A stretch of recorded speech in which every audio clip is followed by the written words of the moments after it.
ওই মায়ের অন্তর দাউ দাউ করে আগুন জ্বলে, কই আমার সন্তান তুমি বড় হয়ে গেছো, এটা মায়ের অন্তরে নাই। তোমার চেহারাটা দেখলে মায়ের কলিজা ঠান্ডা হয়।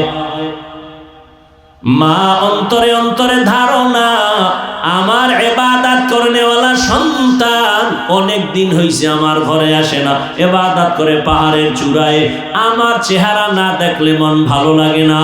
কেমনে আসবে? টেলিফোন নাই, চিঠি নাই, লোকজনও নাই।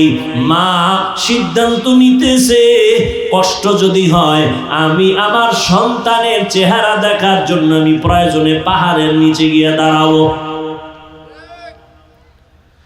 মা চিন্তা ভাবনা করিয়া সিদ্ধান্ত নিয়া এই বুড়া বয়সে আম্মা জান সন্তানকে দেখার জন্য ঘর থেকে বের হয়ে গেল।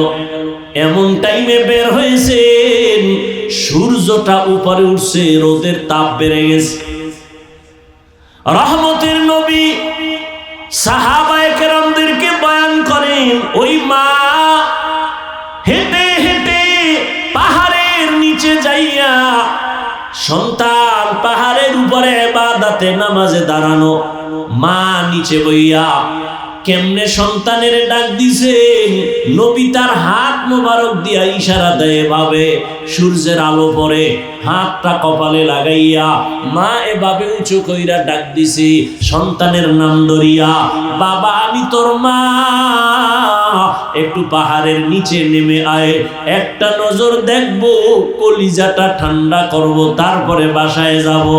হাদিসে পাকে নবী বলেন, ওই মা এমন সময় সন্তানের ডাক দিছেন, সন্তান তখন নামাজে দাঁড়ানো।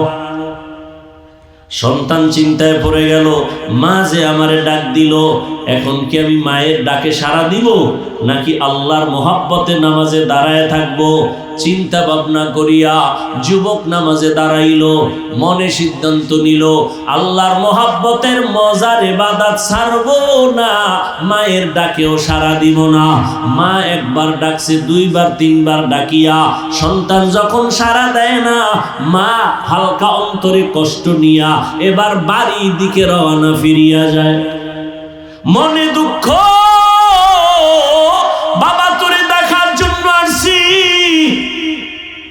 আমি কষ্ট করে আসছি, তুই আমার ডাকে সাড়া দিলি না, কষ্ট নিয়ে ফিরে গেলাম, আর আসবো না।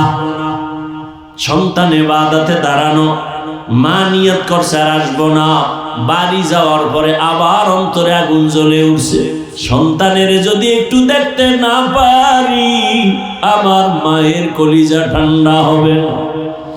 একটা সন্তানের জন্য মা যে কত পাগল, এই পরিমাণ যদি সন্তান বুঝতো,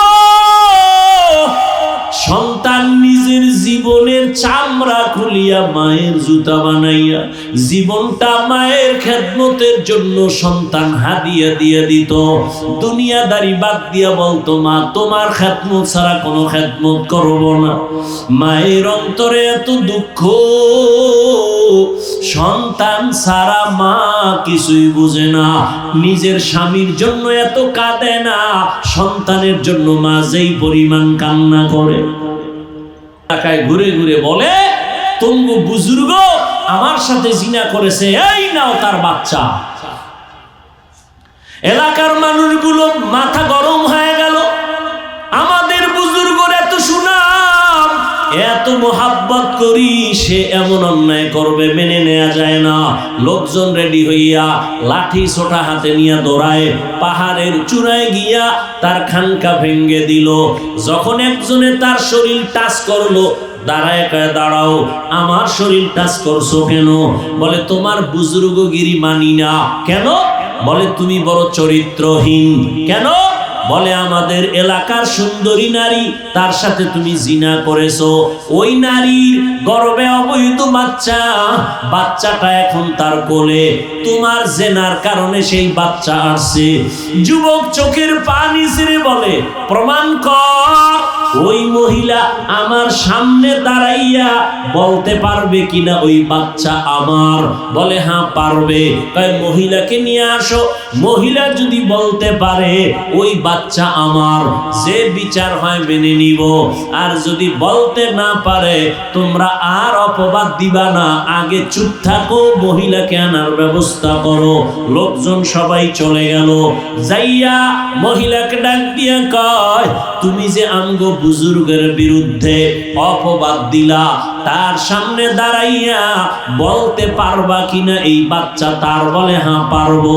বলে রেডি হও, আমরা বুজুর্গের কাছে যাব, চলো আগামীকাল রেডি হয়ে যাও। মহিলা রেডি হয়ে গেল, বুজুর্গের সামনে বলবে এই বাচ্চাটা আমার। ভাইরা আমার, একদিকে এত বড় ইবাদত করনেওয়ালা যুবক, অন্যদিকে মায়ের অন্তরের কষ্ট। আল্লাহর আদালত থেকে সব ফয়সালা চলে আসে। ওই এলাকার মানুষ আর মহিলা বাচ্চা নিয়ে পাহাড়ের নিচে গিয়া বসলো। বুজুর্গরে ডাক দিয়া কা, আসো নিচে নেমে আসো, মহিলা তোমার সামনে প্রমাণ করবে। মায়ের বরদোয়াটা কি ছিল? জেনাকারিনীর চেহারা না দেখাইয়া মরণ দিও না। জেনা করবে মরবে এমনটা বলে নাই, জেনাকারিনীর শুধু চেহারাটা দেখবে, এতে ওর জীবনের ইবাদত বরবাদ। এরে আমার পর্দার আড়ালের মা বোনেরা, ও যুবক, ওই মা সামান্য এতটুকু কথা বলছেন, জিনাকারিনীর চেহারাটা দেখে মরবে, বেগানার চেহারা দেখে মরবে, আর আগে যেন না মরে। এই সামান্য কথাটা তার জন্য কত ভয়ঙ্কর। ওই আল্লাহর বান্দা বুজুর্গ যুবক আবেদ যখন খবর পাইল জিনাকারিনী মহিলা পাহাড়ের নিচে হাজির, হাজার হাজার মানুষ দেখার জন্য আসছে। আল্লাহর বান্দা নিচে নেমে আসার আগে 2 রাকাত নামাজে দাঁড়ায়া কান্না শুরু করেছে। এবার বলে, ও দয়ার মালিক, আমি তোমার ইবাদতের জন্য বড় আশিক হইয়া আমার বাড়ি ঘর বাদ দিয়া আমি পাহাড়ের চূড়ায় চলে আসলাম। মনে হয় আমার মা অন্তরে ব্যথা পেয়েছে, আজ আমার উপরে না হয় এই বিপদ কেন আসবে, জিনার অপবাদ কেন আসবে। ও আল্লাহ, আমি আমার বৃদ্ধা মায়ের কাছে গিয়া ক্ষমা চাইব।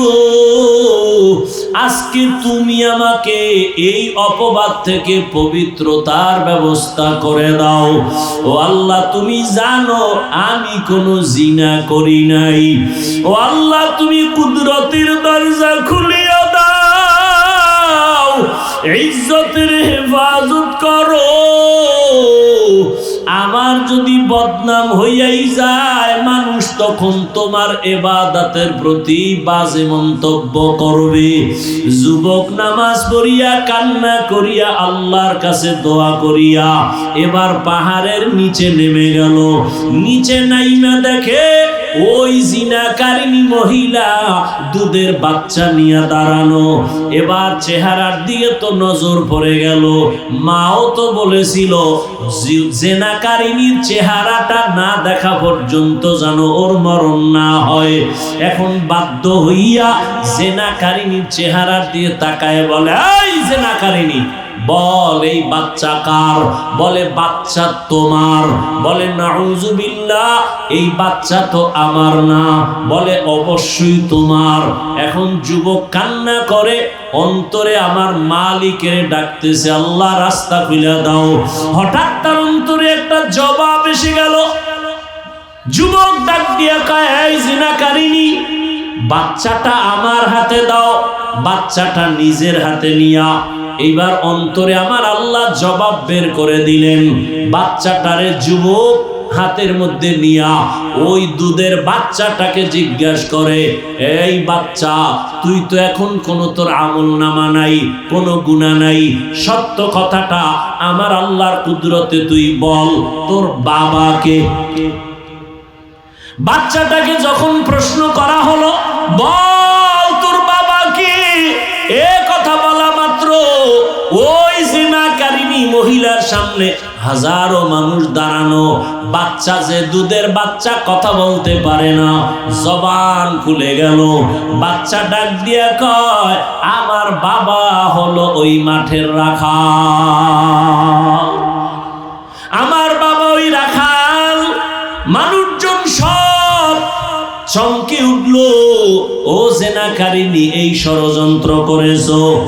আর ওই যুবক পেরেশান দৌড়ায় গেছে মায়ের কাছে, ও আমার কলিজার মা, তোমার দোয়া ছাড়া আমার সফলতা আসবে না, তুমি আমাকে মাফ করে দাও, আর জীবনে তোমার সাথে বেয়াদবি করব না। ও আমার কলিজার যুবক, ওই মা বাবার দোয়া না নিয়া যতই বাহাদুরি করো, তোমার বাহাদুরি টিকবে না।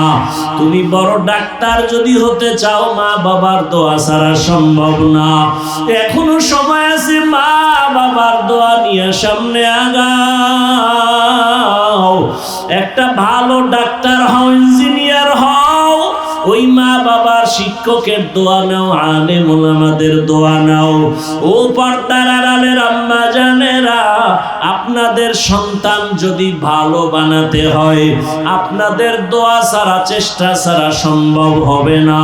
এরে আম্মা জান, এই দুনিয়ায় যত ভালো ভালো সন্তান আছে, আপনাদের অবদান, ভালো সন্তান আপনাদের কারণে, কারণ আপনারা নবীদের মায়ের মতো দামি, সাহাবায়ে কেরামদের মায়ের মতো দামি, হাফেজে কোরআন আলেমদের মায়ের মতো দামি।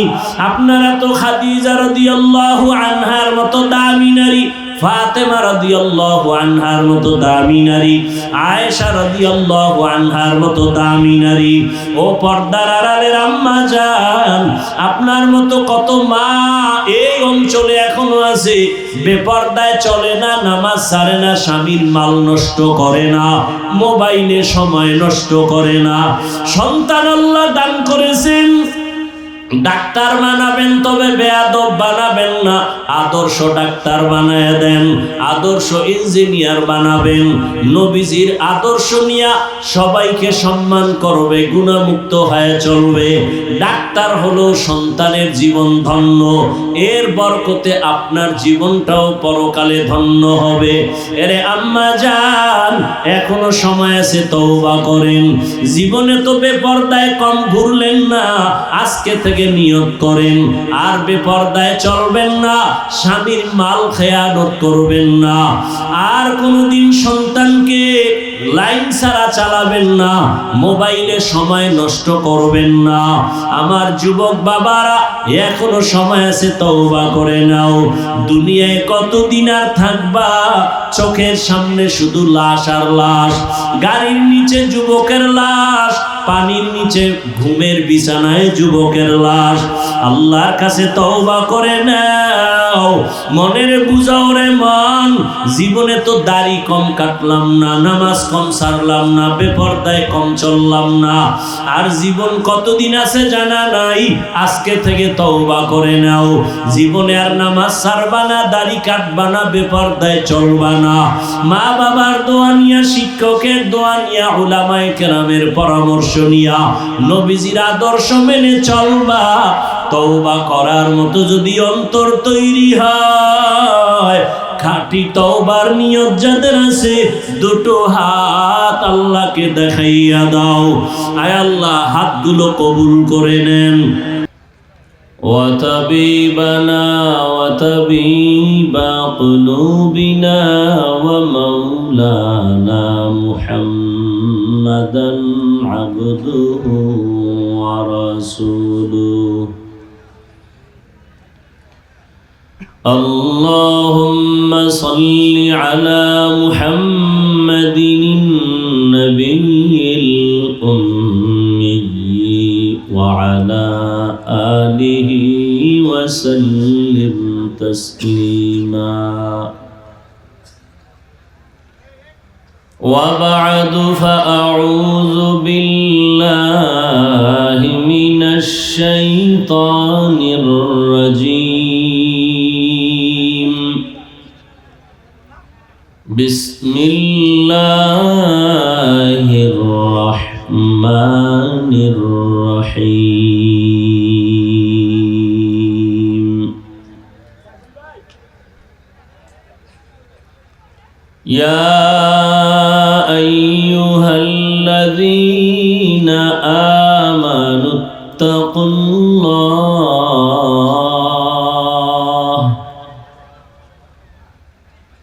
يا أيها الذين آمنوا اتقوا الله حق تقاته ولا تموتن إلا وأنتم مسلمون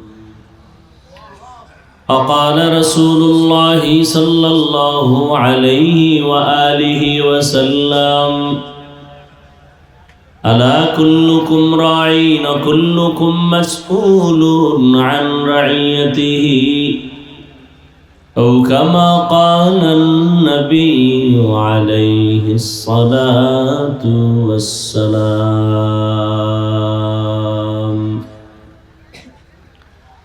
صدق الله مولانا العظيم وصدق رسوله النبي الأمي الكريم ونحن على ذلك من الشاهدين والشاكرين والذاكرين والحمد لله رب العالمين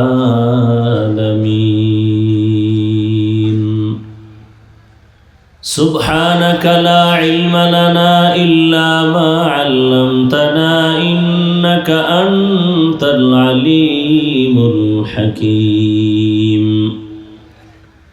رب اشرح لي صدري ويسر لي أمري واحلل عقدة من لساني يفقه قولي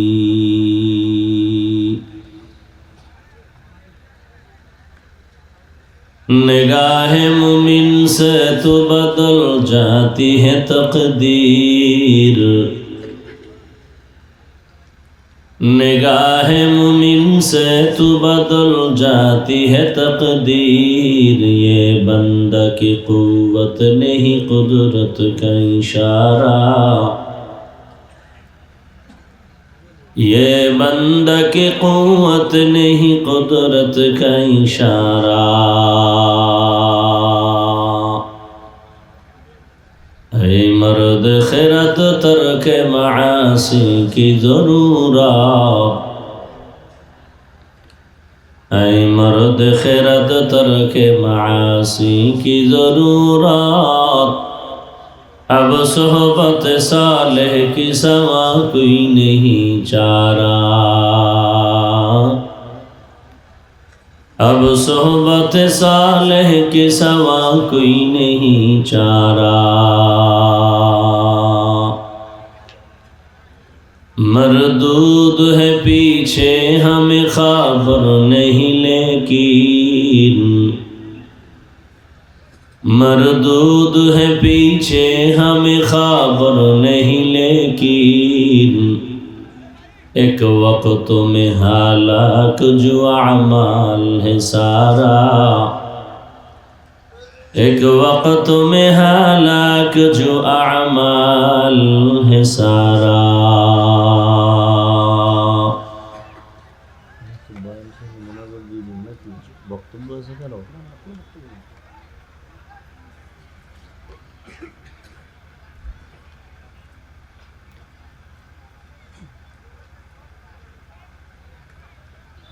দুই নং জগৎপুর তালুকপাড়া সকল কবরবাসীদের রুহের মাগফিরাত কামনায় 2 দিন ব্যাপী তাফসীরুল কোরআন মাহফিল, প্রথম দিন 12 ফেব্রুয়ারি 2025। মহতি এ মাহফিলে উপস্থিত মুহতারাম সম্মানিত সভাপতি হযরত উলামায়ে কেরাম, অত্র অঞ্চলের বিভিন্ন স্থান থেকে আগত আল্লাহ পাকের আশিকিন, জাকিরিন, শাকিরিন, মুহিব্বিন, মুরব্বিয়ান আযম, কলিজার টুকরা আমার সমবয়সী যুবক বন্ধুগণ, স্নেহের ছোট ভাই, পর্দার আড়ালে মাইকের আওয়াজ শ্রবণরতা সম্মানিত মা ও বোনেরা, বক্সের রিভাবটা একটু বাড়াও হালকা। ই দিবা না, কি বলে, ইকো দিবা না, সাউন্ডটা একটু চিকন করো হালকা। আল্লাহ পাকের দরবারে শুকর, এত না অল্প, যে আল্লাহ আমাদেরকে সুস্থ রেখেছেন এবং পৃথিবীর শ্রেষ্ঠ মজলিস, উলামায়ে আহলে হকের মজলিস, গুনাহ মাফের মজলিস, তওবা কবুলের মজলিসে হাজারো লাখো মানুষের ভেতর থেকে বাছাই করে আল্লাহ আমাদেরকে আসা বসার তৌফিক দান করেছেন। নিয়ামতের শুকর আদায়ার্থে ইমানের আওয়াজকে উঁচু করে এক আওয়াজে সকলেই কালিমাতুশ শুকর উচ্চারণ করি, আলহামদুলিল্লাহ। দরুদ ও সালাম সৈয়দুল মুরসালিন, রহমাতুল লিল আলামিন, শফিউল মুজনিবিন, খাতামুন নবিয়্যিন, সৈয়দুস সাকালাইন, ইমামুল মুরসালিন, শফিয়ে আযম, রসুল আকরাম, রহমতে আলম, নবিয়ুল আরব আল আজম, हबीब किबरिया, अशरफुल अंबिया, सय्यदुल अंबिया, शफीअ महशर, साक़ी कौसर, आक़ा नामदार, मदीना का ताजदार, आफ्ताब नबूवत, फ़ख्र मौजूदात, सय्यदुल मखलूक़ात, हज़रत मुहम्मदुर रसूलुल्लाह। नबीजीर दरूद पढ़ले गुनाह হয়, পড়লেন না কেন? ভাবে আছেন? হ্যাঁ, অজে বসলে অনেকের ভাব বেড়ে যায়, জোরে পড়লে সম্মান না জানি কমে যায়। সবাই জবান খুলে মহব্বতে পড়েন সাল্লাল্লাহু,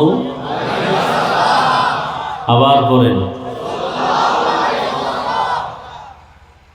একবার পড়বেন, একবার সাথে সাথে 3টা পুরস্কার পেয়ে যাবেন। এই সোজা হয়ে বসো। 1 নম্বর পুরস্কার, 10টা গুনাহ মাফ হয়ে যাবে। দ্বিতীয় পুরস্কার, 10টা নেক আমলনামায় যোগ হবে। তৃতীয় পুরস্কার, আল্লাহর দরবারে 10 গুণ মর্যাদা বেড়ে যাবে। 10টা গুনাহ যে মাফ হলো, এই 10টা গুনাহ আল্লাহ নেক দ্বারা পরিবর্তন করে দিবেন। ছোট একটা আমল কিন্তু পাওয়ার অনেক বেশি। দরুদ এমন একটি আমল, ভাই নয়েজটা কমাও না, যেই দরুদের আমল করলে দুনিয়াতে অনেক লাভ, আখেরাতে তো আছেই। শরীরের সমস্যা, সংসার, পরিবার, ব্যবসা, চাকরি, যে কোনো ক্ষেত্রে সমাধানের একমাত্র আমল দরুদের আমল। কমপক্ষে 300 বার দরুদের আমল করা উচিত। কতবার? তবে শর্ত 2টা। 1 নম্বর শর্ত হলো খুব নির্জনে পড়তে হবে এবং পবিত্র অবস্থায় পড়তে হবে। সেই নির্জন সময়টা কখন? আমার দৃষ্টিতে ফজরের পরে অথবা ঘুমের আগে বিছানায় বসে তসবিহ হাতে নিয়ে, সময় থাকলে নামাজের দরুদ, সময় কম হলে এই সংক্ষিপ্ত দরুদ 300 বার পড়ে ডান কাতে কিবলার দিকে চেহারাটা ঘুরায় যদি ঘুমিয়ে পড়েন, এভাবে আমল যদি লাগাতার চালু রাখতে পারেন, ইনশাআল্লাহ ঘুমের মধ্যেই রসুলের সাথে মোলাকাত হয়ে যাবে। আল্লাহ পাকে দরুদের আমল করার মতো আমাদেরকে তৌফিক দান করেন।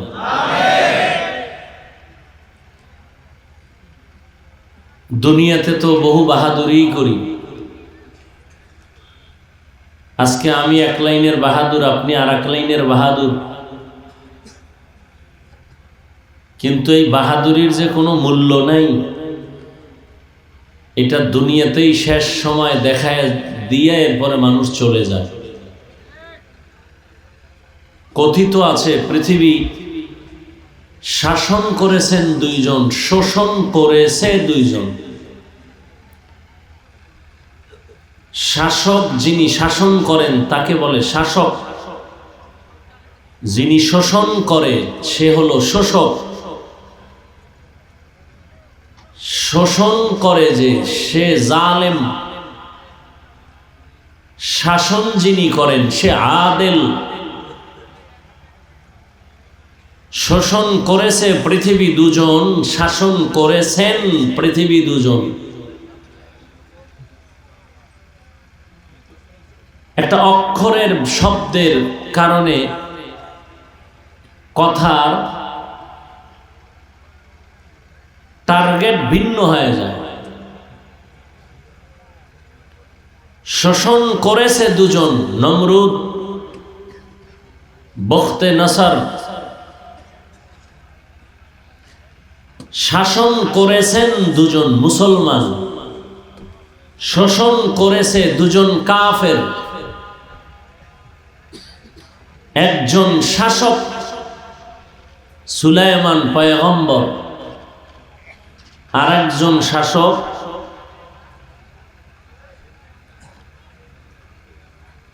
জুলকারনাইন।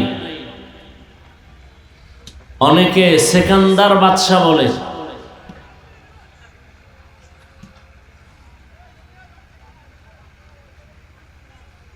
এই বাদশাহ জুলকারনাইনের একটা জীবনের শেষ কথা আছে ইতিহাসের পৃষ্ঠায়। ইন্তেকালের সময় তিনি বলে গেলেন, গোটা দুনিয়াই তো শাসন করলাম,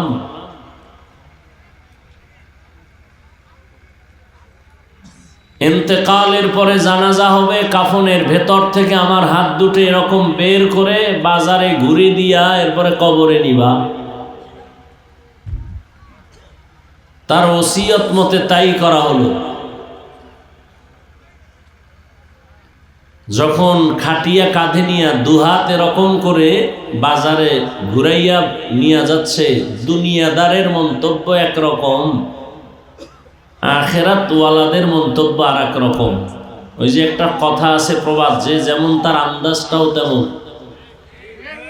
যে যেমন তার, যে ভালো সে মনে করে সবাই ভালো, যে খারাপ সে মনে করে সব খারাপ, যার চোখের চশমার আয়না কালো সে মনে করে ফুল প্যান্ডেল কালো, কিন্তু নিজের আয়না যে কালো এই চিন্তাও আসে না। দুনিয়াদারেরা বলল, দেখছনি সারা দুনিয়া খাইয়াও পেট ভরে নাই, আরো চায়। আখেরাতওয়ালারা মন্তব্য করলো, গোটা দুনিয়া শাসন করেও দেখায় গেল খালি হাতে চলে যাই। ব্যবধান হয়ে গেছে না? একই অবস্থা, মন্তব্য দুই রকম কেন? মেমোরির সিস্টেম দুইটা, মেধা দুই দিকে কাজ করে, বুঝ দুই রকম হয়ে গেছে। এই বয়ান টয়ান যা হচ্ছে, কি বয়ান করব জানি না, বয়ান তো আপনারা জানেন, না জানলে আলেমের ভুল ধরেন কেমনে? আপনারা অনেক ক্ষেত্রে অনেক বেশি জানেন।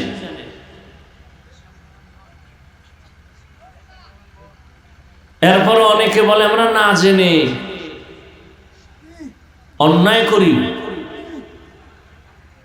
মিথ্যা বলা হারাম, গালি দেওয়া হারাম, গীবত করা হারাম, চুরি করা হারাম, ডাকাতি হারাম, জুলুম হারাম, নাচ দেখা হারাম, গান শোনা হারাম, মা বাবার সাথে বেয়াদবি হারাম, জুলুম করা হারাম, প্রতিবেশীর হক নষ্ট করা হারাম। এখানে একটা লোকও কি এগুলো জানে না? এরপরও কেন বলেন জানি না? মানুষ বড় চালাক, অন্যায় করে ধরা পড়লে বলে না জেনে করছে। মাস্তানি করার সুযোগ পাইলেই বলে আমরাই সব জানি, হুজুর কি জানে। হুজুরেরা কি জানে, আমরাই জানি। আর আকামে ধরা পড়লে বলে না জেনে করেছি। আল্লাহ হেদায়াত দান করুন। তাহলে একই অবস্থা, মন্তব্য দুই রকম হলো কেন? বুঝ দুই রকম হয়ে গেছে। এই জন্য বয়ানের মূল থিম হলো বুঝ ঠিক করা। দেখেন এখানে আপনারা যারা বসছেন, যুবক ভাইরা, বক্তার এলেম আর আমল দিয়া বয়ান হয় না, কথাটা মনে রাখবেন। বয়ান ভিন্ন জিনিস। বহু এলেমওয়ালা সে অনেক সুন্দর বয়ান করবে, মিথ্যে কথা। বহু এলেমওয়ালা, কোটি ছাত্র তার, বড় বড় আলেম, মাইকের সামনে ওয়াজ করতে পারে না। বয়ান ভিন্ন জিনিস, খুব খেয়াল করবেন। বয়ানের মতো হওয়ার জন্য দুই পুঁজি লাগে, একটা গোপন আর একটা ওপেন। গোপন পুঁজি আল্লাহ পাকের রহমত, আর যেটা ওপেন লাগে জাহিরি, সেটা হলো উপস্থিত সামিঈন, শ্রোতাদের অন্তরের নিরঙ্কুশ মোহাব্বত। কি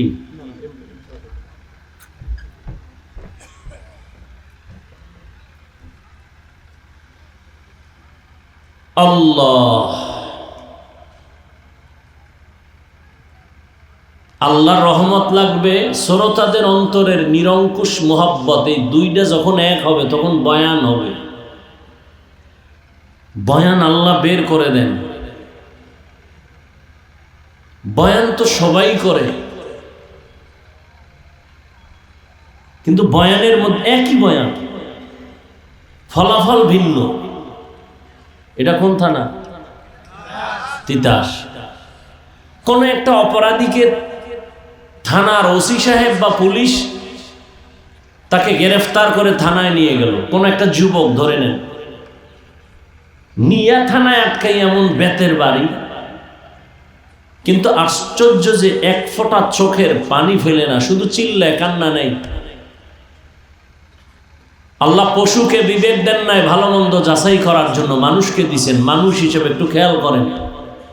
আমি হাফিজুর রহমান, হুজুরেরা তো এমনি আপনাদের জ্ঞানীদের নজরে বোকা।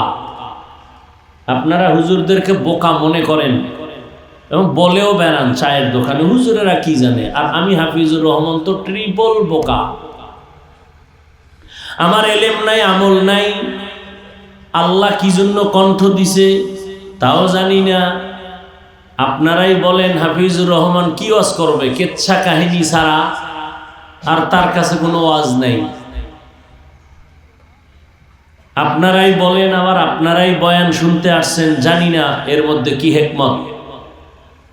তো বোকা হইয়া কিছু কথা বলি, মানুষ হিসাবে একটু চিন্তা করবেন, অনুরোধ থাকলো। বেয়াদবি ক্ষমা চেয়ে নিচ্ছি আল্লাহর ওয়াস্তে, বেয়াদবি মাফ করবেন। আপনারা অনেক দামি মানুষ, শিক্ষিত মানুষ, আমি এটা অকপটে স্বীকার করে নিলাম দিল থেকে। আমি কোনো বানাওটি, তাকাল্লুফি যেটাকে বলে আরবিতে, বানাওটি ফ্যাশন, আমি এগুলো বুঝি না, বুঝার চেষ্টাও করি না। আমি রিয়েল কথা বলি, দিল থেকে বলি যা বলি, এবং এমন নিয়তে বলি যে আমার দিল এমন চায় যে কেউ যদি বলে হাফিজ ভাই পাও ধরা, যদি পাও দুইটা ধরো, তা আমি আর দাড়ি কাটবো না, নামাজ ছাড়বো না, আমি খুব দ্রুত নিচে নেমে তার পাও ধরবো। এতটা দিল নরম করে আমি বয়ানে বসি। কারণ আমার কোনো দল নাই যে আমি বলবো আমার একটা ফরম আছে পূরণ কর, আমি নেতা হতে চাই, আসো আমার দলে। আমার কোনো দল নেই। আমি সবাইরে ডাকি মদিনার দালালির জন্য, মদিনার দালাল হও, কামে লাগবে। আমার বয়ানে আমি কোনো দলের পক্ষে বলি না। হ্যাঁ, যারা কোরআন সুন্নাহর আলোকে হক, আমি সবার পক্ষে বলি। কেউ বলতে পারবে না হাফিজুর রহমান শুধু চরমনে নিয়ে ওয়াজ করছে, একটা বয়ান সারা জিন্দেগিতে পাবে না। কেউ বলতে পারবে না আমি তাবলিগ নিয়ে শুধু একচেটিয়া বয়ান করছি।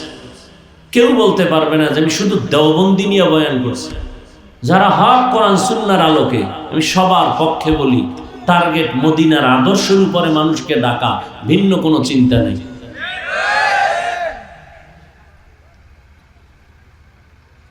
তো খেয়াল করেন তো, এখানে আপনারা যারা বসছেন আমরা সবাই কিন্তু মুসলমান, মুসলমান না? সহজ কথা, আপনার আল্লাহ আমার আল্লাহ দুইজন না এক? আপনাদের নবী আমার নবী, আপনাদের কোরআন আমার কোরআন, আপনাদের কাবা আমার কাবা, আপনাদের ধর্ম আমার ধর্ম, আপনাদের কালেমা আমার কালেমা। দুনিয়াতে আমরা আসছি সিস্টেম, শুধু তিতাসের মানুষগুলো লঙ্গি পরে আসছিল। বিদায় বেলা কাফন হবে সবার বেলায় 3টা, মহিলাদের 5টা, কালার হবে আলাদা। আমগো পাঁচকুল্লিওয়ালাদের কালার একরকম, তাবলিগওয়ালাদেরটা আর এক রকম, কালার সব কি কালার? তো কালার নিয়ে তো কিলাকিলি চলে। বিদায়ের পরে কবরের সাইজ না, আপনাদের এলাকায় কবর 1 হাত বড়, কবরে রাখার পরে প্রশ্ন 3টা, তাও কি না হুজুরদের প্রশ্ন আলাদা? সবার বেলায় বুঝেন, আল্লাহ বুঝ দিছে মানুষকে, কুকুরকে দেন নাই, পশুকে দেন নাই। বুঝেন, বয়ানের মূল থিম বুঝ ঠিক করেন। বুঝটা যদি ঠিক হয়ে যায়, সহি বুঝ এসে যায়, তখন স্কুলে পড়ুয়াও দাঁড়িয়ে রেখে দিবে। কি বিষয়, তুমি স্কুলে পড়ে দাঁড়িয়ে রাখছো কেন? আমার বুঝ ঠিক হয়ে গেছে যে দাড়ি ছাড়া রসুলের শাফাত পাওয়া কঠিন হয়ে যাবে। বুঝ আর কিছু নেই। বয়ানের সব আপনারা জানেন, বয়ান শুধু বুঝ ঠিক করা, অন্য কিছু না। এজন্য হাদিস শরীফে আল্লাহর রাসূল বলেন, মাইয়ুরিদিল্লাহু বিহি খাইরান ইউফাক্কিহু ফিদ্দীন, আল্লাহ যাকে বেশি মহব্বত করেন তাকে দ্বীনের সমঝ দান করেন, তাফাক্কুহ ফিদ্দীন দান করেন। একটা হলো তাআল্লুম ফিদ্দীন, দ্বীন সম্পর্কে জানা, আর একটা হলো তাফাক্কুহ ফিদ্দীন, দ্বীন সম্পর্কে বুঝে মেনে নেওয়া, চলা। তাআল্লুম ফিদ্দীন অর্থাৎ দ্বীন সম্পর্কে জ্ঞান অর্জন করা, এটা আম, এটা হিন্দু জ্ঞান অর্জন করে দ্বীন সম্পর্কে, কিন্তু তাফাক্কুহ ফিদ্দীন এটা খাস।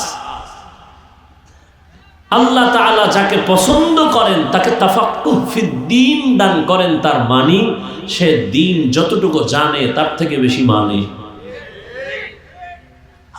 তো আপনার আমার আল্লাহ এক, নবী এক, কোরআন এক, কাবা এক, ধর্ম এক, কালেমা এক, ইসলাম এক, কাবা এক, বিদায় বেলা কাফন এক, কালার এক, কবর এক, প্রশ্ন এক। তাহলে আপনাদের বয়ান করব কেন? বয়ান তো হিন্দুদেরকে করব, খ্রিস্টানকে করব, যারা আল্লাহ চিনে না, নবী চিনে না, কোরআন বুঝে না, হাদিস বুঝে না। আপনারা তো আল্লাহ চিনেন, নবী চিনেন, কোরআন বুঝেন, হাদিস বুঝেন, আপনাদের বয়ান করব কেন? কেন টেন না, আপনাদের পিছনে তালি দিতে দিতে 12 মাস শুধু আমি একা, হাজারো লাখো আলেম তাবলিগওয়ালারা আপনাদের পেছনে দৌড়ায়, পীর মাশায়েখরা দৌড়ায়, বক্তারা দৌড়ায়, জুমার খতিবের মেহনত, 12 মাস শ্বাস ফালানোর জায়গা নাই, নিজের মাইয়া পোলা বউ নিয়ে ভাবার টাইম নাই, উম্মত নিয়ে ভাবে সব আলেমরা। এজন্য বলি, এ জাতি তোমার পেছনে একমাত্র আপন বন্ধু উলামায়ে কেরাম, আর সবগুলো চান্দাবাজ আর ধান্দাবাজ। তুমি যার পিছনে ঘুরে ঘুরে নামাজ ছাড়ছো, তুমি যার পেছনে ঘুরে ঘুরে দাড়ি কেটেছো, কি পাওয়ার আশায় নামাজ ছেড়েছো, কার পেছনে, সে চান্দাবাজ আর ধান্দাবাজ। লিখে রেখো, স্বার্থে আঘাত লাগলে তোমার দল থেকে নাম কাটবে না, কল্লা কেটে ফেলবে। লিখে রাখো। সোনার বাংলার রাজনীতি বুঝো, সবগুলো চান্দাবাজ আর ধান্দাবাজ। স্বার্থে আঘাত লাগলে তোমারে মারার লাগে তোমার শত্রু দরকার নাই, তুমি যেই বন্ধুরে লইয়া এরপর সারা রাত মোবাইলে আকাম করো, তুমি যেই পিছনে ঘুরা ঘুরা এক প্লেটে খানা খাও, সে বন্ধু তোমার জন্য একটা ছুরি রেডি রাখছে। স্বার্থে আঘাত লাগলেই তুমি মাইনাস। ভাগাভাগিতে কম পড়লেই বলবে ওরে মাইনাস কর, কেন? আমার ভাগে কম পড়ে গেছে, ওরে মাইনাস কর। তোমার দলের লোক তোমাকে মারার জন্য রেডি, আলাদা কোনো শত্রু দরকার নেই। কিন্তু তোমার নিরেট কলিজার বন্ধু বলে রাখি, ভালো করে মনে রাখিও, তোমার নিঃস্বার্থ কলিজার আপন বন্ধু এদেশের ওলামায়ে কেরাম ছাড়া কেউ না। সবাই ভাবে নিজের দল ক্ষমতা সেয়া, আলেম ভাবে নিজের সব বাপ উম্মত। আলেম চিন্তা করে আমার ইমামতি থাক বা না থাক খবর নেই, আমার বয়ান চলবে না চলবে জানা নেই, কিন্তু উম্মতের চিন্তা নিয়ে প্রত্যেকটা আলেম 24টা ঘন্টা মেহনত করে। আমাকে ছোট্ট একটা জবাব দিবেন, সঠিক কথা বলবেন, কোনো দালালি করবেন না। এই জমিনে সব দালাল, সবাই কি দালাল। আর শামসুল হক ফরিদপুরি রহমতুল্লাহ আলাই, যার মাদ্রাসা গোপালগঞ্জের টুঙ্গিপাড়া গৌহারডাঙ্গা মাদ্রাসা, বিশাল বড় মাদ্রাসা, যে শামসুল হক ফরিদপুরি এত বড় বীর ছিলেন, পাকিস্তান পিরিয়ডে ইংলিশের উপরে ডিগ্রি নেওয়া ব্যক্তি আইয়ুব খানকে বলেছিল, আইয়ুব খান, টাকা দিয়ে গরু কিনা যায়, শামসুল হক রে কিনা যায় না। সেই শামসুল হক ফরিদপুরি তিনি এক বয়ানে লিখেছেন, এ দুনিয়ায় যত মানুষ সব পাগল। সব কি? কোন এক আয়াতের ব্যাখ্যায় বলেছিলেন, দুনিয়ায় যত মানুষ সব পাগল, একটা মানুষ পাগল ছাড়া নেই। কেউ টাকার পাগল, কেউ ক্ষমতার পাগল, কেউ নারীর পাগল, কেউ গাড়ির পাগল, কেউ সম্মানের চেয়ারের পাগল, আর একদল পাগল শুধু আল্লাহর পাগল। তাই সবাই পাগল না? যে নারীর পাগল ও 24 ঘন্টা ফিকির নারী, যে গাড়ির পাগল ওর 24 ঘন্টা ফিকির ধ্যান খেয়াল গাড়ি, যে ক্ষমতার পাগল 24 ঘন্টা নামাজে দাঁড়াইয়াও ক্ষমতা, সে আর গেল না থাকলো। আর যে আল্লাহর পাগল 24 ঘন্টা তার ফিকির, তার জ্ঞান ধ্যান খেয়াল, আমি আল্লাহকে কেমনে পাই। এই তুমি থামো, ডিস্টার্ব হয়, এতগুলো মানুষ শুনতেছে, চুপ করে থাকো। আল্লাহ আমাদের সব ভাইকে হেদায়েত দান করুন। তো বলতেছিলাম, সবাই এক আল্লাহর গোলাম, আপনাদের বয়ান করতে হবে কেন? এরপরও করার পর ফলাফল কি?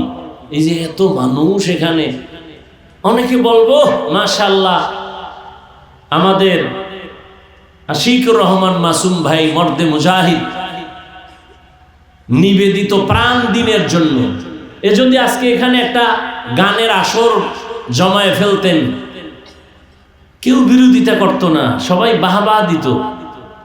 কিন্তু নিজের ঘামের হালাল টাকা দিয়ে কোরআনের বাগান মিলাইছেন, পেছনে অনেকে অনেক সমালোচনা শুরু করেছে, এই দোষ সেই দোষ।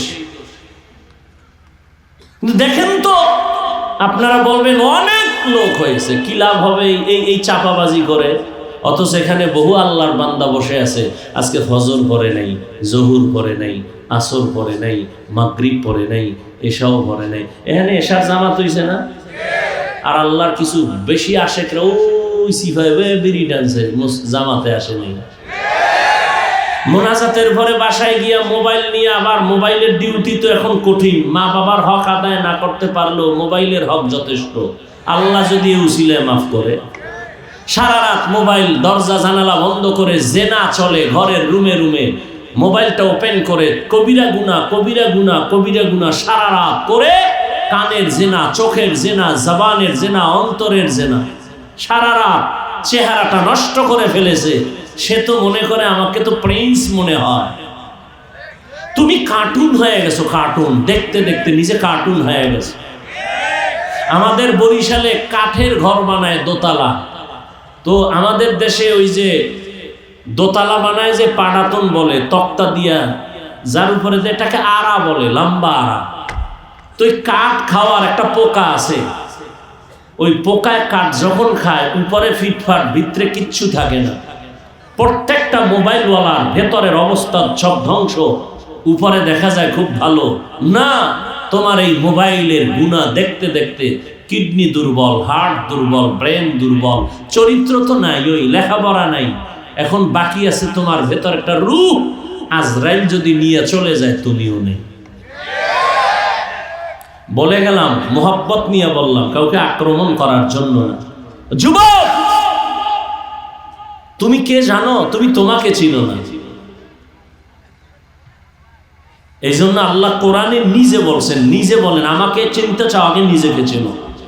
ওয়াফি আনফুসিকুম আফালা তুবসিরুন। তুমি নিজের মধ্যে তাকাইয়া কেন গবেষণা করো না? এজন্যই তো আল্লাহর প্রিয় বান্দা যারা, তারা বলেন, মান আরাফা নাফসাহু ফাকাদ আরাফা রাব্বাহ। যে নিজেকে চিনে সে তার রবেরও চিনে। তুমি আমার আল্লাহকে চিনো না কেন? তুমি তোমাকে চিনো না। তুমি কে? তুমি কোথায় ছিলে? চিন্তা করো। তুমি আমি এমন একটা দুর্বল ছিলাম, জমিনে যেদিন আসছি কোনোদিন মা বলে ডাক দিতে পারি নাই, বাবা বলে ডাক দিতে পারি নাই। তোমার আমার এতটাই দুর্বলতা যে দাঁড়াতেও পারি না। পেটের ভেতরে ক্ষুধা, বলতে পারি না আম্মু খানা দাও। ঘুমের প্রয়োজন, বলতে পারি না শীত লাগে কাঁথা দাও, গরম লাগে পাখা দাও। তোমার আমার জীবনের প্রথম পুঁজি ছিল শুধু কান্না আর কান্না আর কান্না। এই কান্না দিয়ে সব আশা পূরণ করেছ রে বাবা। কান্না দিয়ে কি চাও? বাবাও বুঝে না, শুধু মা বুঝেন। বাবা একা, বাচ্চা কাঁদে কেন? মনে হয় ক্ষুধা লাগছে। আম্মা জান বলে না, ক্ষুধার কান্না না, মাত্র 5 মিনিট আগে খাওয়াইছি। এখন কেন সন্তান কান্না করে? বলে এখন কান্না করে ঘুমাবে, ঘুমের আগে বাচ্চাদের কান্না আছে। বাচ্চার কান্নায় কখন কি চায়? আল্লাহ মায়ের ভেতরে একটা চুম্বুক লাগায় দিছেন, মা সারা কেউ বুঝে না, বাবাও বুঝে না। তোমার আমার জীবনের প্রথম পুঁজি হলো কান্না। ওই কান্নাটা ধরে যদি রাখতে পারো, মা বাবার থেকে 99 গুণ মায়া মোহাব্বত আমার আল্লাহর বেশি। মায়ের কাছে যদি শুধু কান্না দিয়া জীবনের সব আশা পূরণ করতে পারো, আমার মালিকের দরবারে যদি 1 ফোঁটা চোখের পানি ছেড়ে দাও, আর যদি বলো আল্লাহ মাফ করে দাও, বলা লাগবে না টাকা লাগবে, এইটা লাগবে। আল্লাহ কয় শুধু সারেন্ডার হ, আমি তোর জীবনের প্রয়োজন বলার আগে মিটায়ে দিব। আতিনা ফি দারে দুনিয়া না হাসান, আতিনা ফি দারে উকবা না হাসান, ইয়া গিয়াসাল মুস্তাগীসিন ইহদিনা লিফতিখারা বিল উলুমে ওয়াল গিনা। হর গরিদে নেকো তু তৈয়ার है जो न मांगे उससे तू बेजार है। হাজারো লাখো মানুষ হইছে ওয়াজে, ফজরে মসজিদ খালি, কি লাভ হবে? আদিক্যের এই চাপাবাজি করলে। সারা জীবনের বয়ান এক পালায় যদি ওজন করো, ফজরের 2 রাকাত সুন্নতের সমতুল্য হবে না। রহমতের নবী বলেন, قال رسول الله صلى الله عليه وآله وسلم بين العبد وبين الكفر ترك الصلاة। মুমিন আর বেঈমানের মধ্যে ব্যবধান হলো নামাজ। বেঈমানেরা নামাজ পড়ে না, মুমিনেরা নামাজ ছাড়ে না। বুঝ ঠিক করার জন্যই সব। আপনিও মুসলমান, আমিও মুসলমান, আপনার আমার আল্লাহ এক, নবী এক, কোরআন এক, কাবা এক, ধর্ম এক।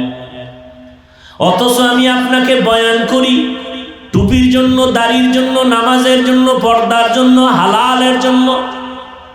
কেন? আপনিও মুসলমান, আমিও মুসলমান। আমি টুপি না পরলে লজ্জা লাগে। আপনি কেমন মুসলমান যে টুপি পরতে গেলে লজ্জা লাগে? আমি দাড়ি কাটলে লজ্জা পাই, তুমি কেমন মুসলমান যে দাড়ি রাখতে গেলে লজ্জা পাও? আমি মসজিদে না ঢুকলে লজ্জা পাই। বাবা তুমি কেমন মুসলমান যে মসজিদে ঢুকতে গেলে লজ্জা পাও? আমি পর্দা না করলে লজ্জা পাই, তুমি কেমন মুসলমান যে পর্দা করতে গেলে লজ্জা পাও? একমাত্র কারণ হলো বুঝের অভাব। সহি বুঝ এখন অন্তরে আসে নাই। আর বুঝটা তৈরি করার জন্য একটা মেডিসিন লাগবে, ওই মেডিসিনের নাম হলো তাকওয়া। কিয়ামত পর্যন্ত বয়ান যদি চলে আর ওই তাকওয়ার মেডিসিন যদি অন্তরে না আসে, আল্লাহর জাতের কসম কোনোদিনই মানুষ দ্বীনের পথে চলবে না। আমি হাফিজুর রহমান কেন আর মক্কা মদিনার ইমাম কেন, স্বয়ং রাসূল যদি বয়ান করে ওর কপালে কালেমা আসবে না। দলিল, যেই রহমতের নবীকে এক নজর দেখা মাত্র জাহান্নামের আগুন হারাম, যেই রহমতের নবীকে এক নজর দেখলে পেটের ক্ষুধা থাকে না, সেই রহমতের নবীকে একবার আর একদিন না, টানা 13 বছর দেখলো, বয়ান শুনলো, কালেমা বললো না। এত বড় বেঈমান কপাল পোড়ার নাম জানেননি? কি নাম? অন্যদিকে 27 বছরের একটা যুবক তরবারি নিয়ে দৌড়ায় নবীকে জবাই করবে। কয় বছরের যুবক? রহমতের নবীর সামনে আইসা চেহারা মোবারক দেখা তরবারি ফালায় বলে, রহমতের নবী আমারে মাফ করে দেন, কালেমা রশি আমার গলায় পড়ায় দেন। রহমতের নবী বলে হাতটা দাও। যুবকের হাত ধইরা নবী একটা নজর দিলেন। রহমতের নবীর রহমতি নজর লাগা মাত্র কলবের মধ্যে পাওয়ার বেড়ে গেল। তরবারি নিয়ে দাঁড়ায় গেল বাইতুল্লাহর পাশে, ধমক দিয়ে কয়, রে আল্লাহর দুশমনেরা, ইসলামের দুশমনেরা, মুহাম্মদের প্রয়োজন নাই, যদি কোনো সাহস থাকে ওমরের তরবারির সামনে দাঁড়া, আমার তরবারি তোমাকে ফয়সালা করার জন্য যথেষ্ট। দেখছেন নি কারবার? তরবারি নিয়ে দৌড়াচ্ছে, নবীকে জবাই করবে, আর সে কালেমাওয়ালা হয়ে গেল। এর নাম কফাল। কপাল যদি পুরিয়া যায়, রসুলের বয়ানও কপাল খুলে না, আর কপাল যদি খুলে রসুলকে জবাই করতে এসেও কালেমা পড়ে। আল্লাহ আমাদেরকে হেদায়েত দান করুন, সহিহ বুঝ দান করেন। ভাই যতই বাহাদুরি করি, আজকে আমি বক্তা বক্তা ভাব, আপনি খুব ক্ষমতার ভাব, টাকার ভাব, সাদা কাফনে যেদিন ঢুকবো সেদিন সব ভাব শেষ। নাকি কাফনে লেখা থাকবে বড় হুজুরের লাশ, টাকাওয়ালার লাশ, কোটি টাকার মালিক দেখো অভাব হয় না দূর, গরিব ঘুমায় আরাম করে মনটা বাহাদুর। ফেরাউনের লাশটা দেখো মিশর জাদু ঘরে, খায় না মাটি পোকা মাছি সবাই ঘৃণা করে। হৃদয়ে থাকিবে যার নম্রতা সাদা, রহমত আসিবে সেথা প্রভুর ওয়াদা। বড়র বাড়াই থাকলে দিলে রহমত আসবে না, নিজেকে নিজে ছোট মনে করিও সদা। উঁচু জমিন থেকে পানি নিচু জমিনে যায়, তেমনি খোদার রহমত আসে নম্রতার হৃদয়। ভোগবিলাসের বাড়ি গাড়ি পরে রবে সব, ভোগবিলাসের বাড়ি গাড়ি পরে রবে সব, থাকতে সময় স্মরণ করো আল্লাহ আমার রব, থাকতে সময় স্মরণ করো আল্লাহ আমার রব। আল্লাহ তাআলা বলেন, ইয়া আইয়ুহাল্লাযীনা আমানুত্তাকুল্লাহা হাক্কা তুকাতিহ, ও দুনিয়ার মুমিন আল্লাহকে ভয় করো হক আদায় করে। ওয়ালা তামুতুন্না ইল্লা ওয়া আনতুম মুসলিমুন।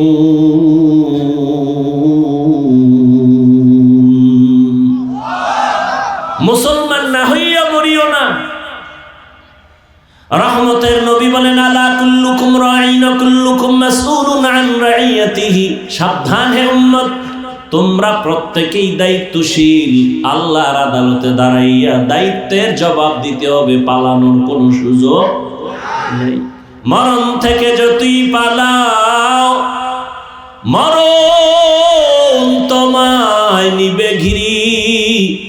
যদিও সুদূর আকাশ পানে লুকাও, সেথায় লাগিয়ে সিঁড়ি। নদী পথে নৌকা চালাও ও মাঝি ভাই, বেলা ডোবার আগে আমি ওপার উঠতে চাই।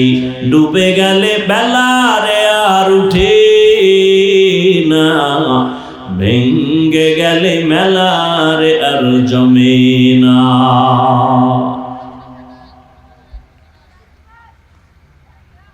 হেদায়েতের মালিক আমার আল্লাহ, কোন বক্তা হেদায়েতের মালিক? এই জন্য আমি বললাম এত বয়ান, ফলাফল জিরো কেন? বুঝের অভাব। বুঝ আসে না কেন? তাকওয়ার অভাব। কিয়ামতের ময়দানে আল্লাহর আদালতে দাঁড়াইয়া সবার হিসাব দিতে হবে। এই প্রোগ্রামের প্রচারণা বহুদিন ধরে চলে। অনেকে নিয়ত করছিল আসবে, কিন্তু আসতে পারে নাই, কপাল বড় খারাপ। হ্যাঁ, যদি জরুরি কোনো কারণে আসতে নাও পারে, রহমতের নবীর হাদিস মতে নিয়ত ভালো থাকলে না আসলেও সওয়াব পেয়ে যাবে। আর একদল আল্লাহর বান্দারা আসছেন, কিন্তু অনেকে বেহেশতের এই প্যান্ডেলে ঢুকতে পারে নাই। দোকানে ঘুরে ঘুরে আড্ডা দেয়, গল্প করে। আর একদল এখানে ঢুকছেন, এই প্যান্ডেলের এত দাম, রহমতের নবী বলেন বসার সাথে সাথে জীবনের সব গুনাহ মাফ হয়ে গেল। এই বরকতি মজলিসে বসা সবার দ্বারা সম্ভব না, কারণ এমন একটা মজলিস, দুনিয়ার কোন টাকাওয়ালা যদি এমনি বসাইয়া বলে সবাইরে ৫,০০০ করে টাকা দিব, রাত্র ৩টা পর্যন্ত এখানে বসবা। এক নাম্বার কথা হলো, এই জান্নাতি মানুষগুলো পাইতো না, হয়তো কিছু গাঞ্জাখোর পাবে, কারণ ৫,০০০ টাকায় ৫ দিনের গাঞ্জা। এই জান্নাতি মানুষ আসবে না। আর সেই মানুষগুলোকে আনার জন্য কতটা মেহনত, বিশাল বড় সমাবেশ করে দুনিয়ার মানুষকে দেখাবার জন্য, আসা যাওয়ার গাড়ি ভাড়া ফ্রি, বসার জন্য ভিআইপি অবস্থা, ফাঁকে ফাঁকে নাস্তা, না দিলে চেয়ারের বাড়ি, এরপরে নিয়ন্ত্রণের জন্য কত র‍্যাব, কত পুলিশ, কত কিছু। কিন্তু এই ময়দানটা এত মানুষগুলো নিয়ে আসছে, কারো ভাড়া দিছেনি, দিবেনি। নাস্তারও কোনো প্রেশানি নাই, বসার জন্য কোনো ভিআইপি ব্যবস্থা নাই। জমিনের মধ্যে এমন দুর্বল বিছানা আর কোথাও নাই। কোন বিয়ার অনুষ্ঠানে যদি এরকম বিছানা দেয়, কেউ বিবাহের অনুষ্ঠানে বসবে না। কিন্তু এখানে বসার পরে ময়লা বিছানায় বসিয়াও মনে কষ্ট নাই। কে বড়, কে ছোট, কে আলেম, কে মূর্খ, সব একাকার হয়ে বসছে। আল্লাহ কয়, ফেরেশতা দেখে বড় ভালো লাগছে, এদের ঘোষণা দিয়া দাও, এদের জীবনের সব গুনাহ মাফ করে দিলাম। আতিনা ফি দারে দুনিয়া না হাসান, আতিনা ফি দারে উকবানা হাসান, ইয়া গিয়াসাল মুস্তাগীসিন ইহদিনা লিফতিখারা বিল উলুমে ওয়াল গিনা। হর গরিদে নেকো তু তৈয়ার है, जो न मांगे उससे तू बेजार है। হেদায়েতের মালিক কে? থাকবেন নি কিছুক্ষণ? না, আবার তারিখ দেওয়া আছে, 12টার মধ্যে হাজির হইতে হবে মিস কলে। হ্যাঁ, আল্লাহ হেদায়েত দান করেন। একটা কিসসা শুনাই। কি? দুই একটা কিসসা না কইলে আমার নামটা আর জিন্দা থাকে। দুই একটা কেসটা শোনার লাগে না? তবে শুনে রাখো, আল্লাহর জন্য হয়ে যাও, দেখবা জীবন ধন্য। তুমি ডাক্তার হও, পৃথিবীর মধ্যে তোমার নাম উঠে যাবে। তোমাকে আলেম হইতে কে বলে, হুজুর হইতে কে বলে? সবাই বলে, অন্তত আমি বলি না। বাংলাদেশে আমার মতো নাম্বার দ্বিতীয় কোনো বক্তা এরকম বলে না যে আমি হুজুর বানাইতে আসি নাই। আমি যুবকদের পক্ষে যেই পরিমাণ কঠোর কথা বলি, পক্ষে দ্বিতীয় বক্তার কোনো বয়ান আমার নজরে আসে নাই যে বলে। আমি স্কুলে পড়ার জন্য খুব জোর তাকিদ দিই, স্কুল ছাড়বি না, ওয়াদা কর, কলেজ ছাড়বি না। কে বলবে এই কথা? আমি হুজুর বানাতে আসি না, সত্যি। আমি একবারও বলবো না তুমি হুজুর হও, বলিনি, বলবো না। টুপি পরো, একবারও বলবো না। তুমি মাদ্রাসায় যাও, তাবলিগে যাও, পীরের কাছে যাও। অথচ আমি ওই লাইনেরই মানুষ। আমি শুধু পীরের মুরিদ না, পীরের কঠোর মুরিদ। যারা পীর মুরিদির বিরোধিতা করে, আমি তাদেরকে কসম খাইয়া বলি তারা ভণ্ড। শুধু ভণ্ড না, এদের যারা ভণ্ড বলে না তারাও ভণ্ড। যারা উলিয়া উলিয়া মানে না, এরা কোরআন মানে না, বুখারী শরীফ মানে না, এরা বাতিল। এদেরকে যারা বাতিল বলে না তারাও বাতিল।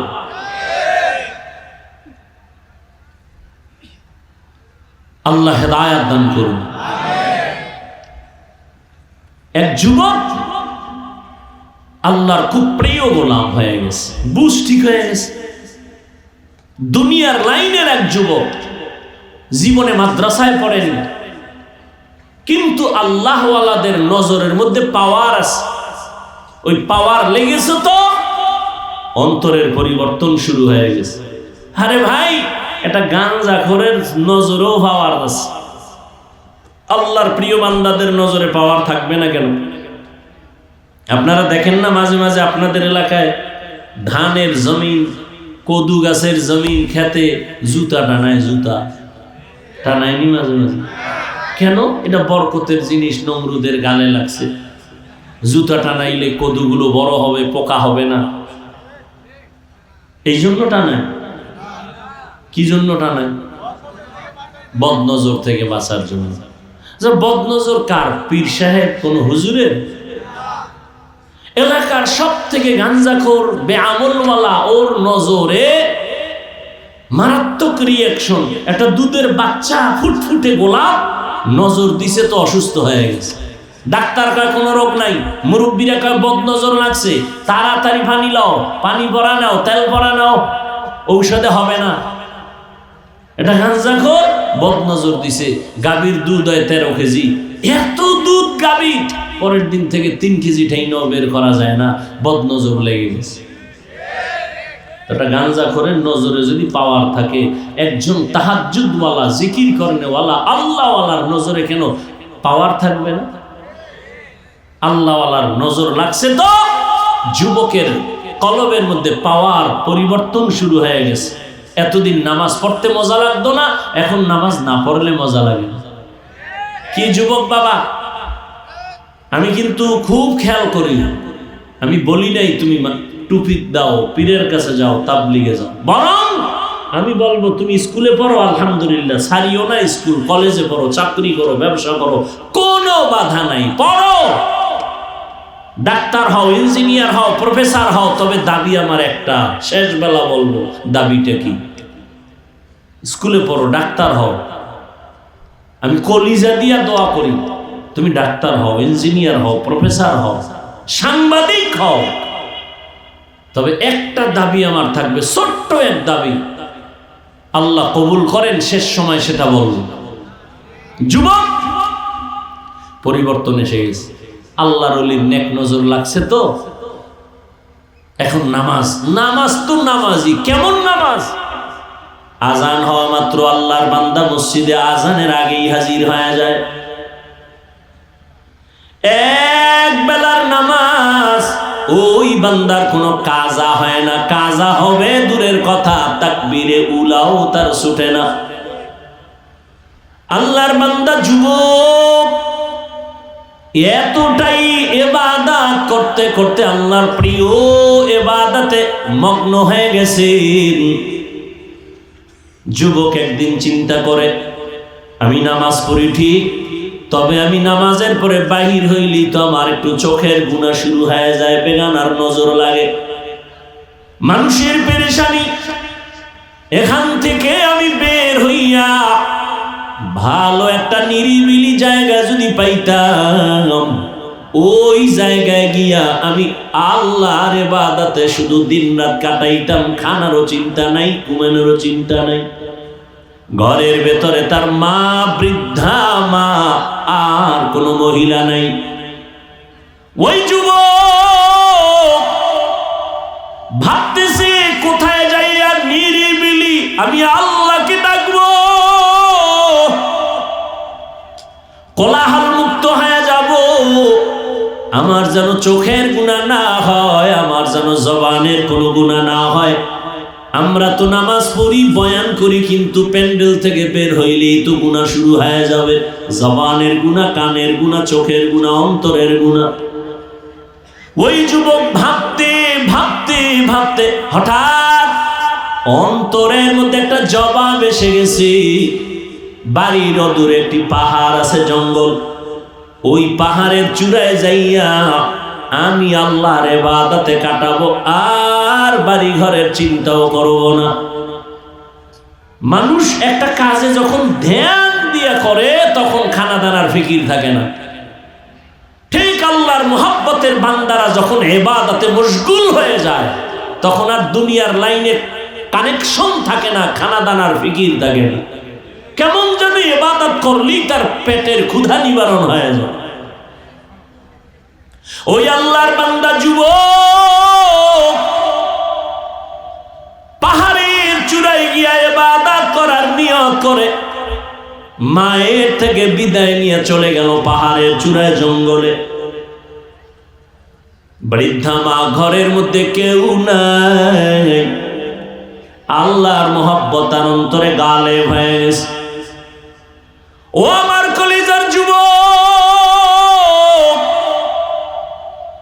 এই জন্যই তো বলেছি তোমার হুজুর হওয়ার দরকার নাই, কারণ আমার দেশে হুজুরের অভাব নাই, মাদ্রাসারও অভাব নাই, মাদ্রাসায় ছাত্রেরও অভাব নাই, মাওলানারও অভাব নাই, আমার দেশে ডাক্তারের অভাব, ইঞ্জিনিয়ারের অভাব।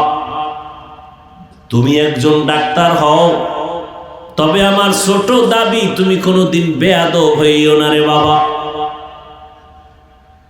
বলবা হাফিজ ভাই বেয়াদব হব না, তার ব্যাখ্যাটা কি? বেয়াদব না হওয়ার ব্যাখ্যা 3 জায়গায়। তুমি বেয়াদবি করবা না তো তোমার কপাল পুড়ে যাবে, মরার আগেই পুড়ে যাবে। জানি না তুমি দেখছো কিনা যুবক, আমি রাস্তায় চলি, মাঝে মাঝে দেখছি অনেক পাগল যুবক, পাগল ল্যাংটা, কিন্তু ইংলিশে কথা বলে, আরবিতে কথা বলে। দেখছো নি এরকম যুবক? ভাবলাম আরে পাগল কি আবার ইংলিশের উপরে কোচিং করলো? না, কখনো সে ইংলিশ শিখে নাই, বরং ভালো স্কুল বা মাদ্রাসার ছাত্র ছিল, বেয়াদবি করার কারণে রাস্তার পাগল হয়েছি। আর পাগল হইতে কি কোনো মেডিসিন লাগে? ব্রেনের একটা তার শেষ হয়ে গেলেই তো সে ওর পাগল।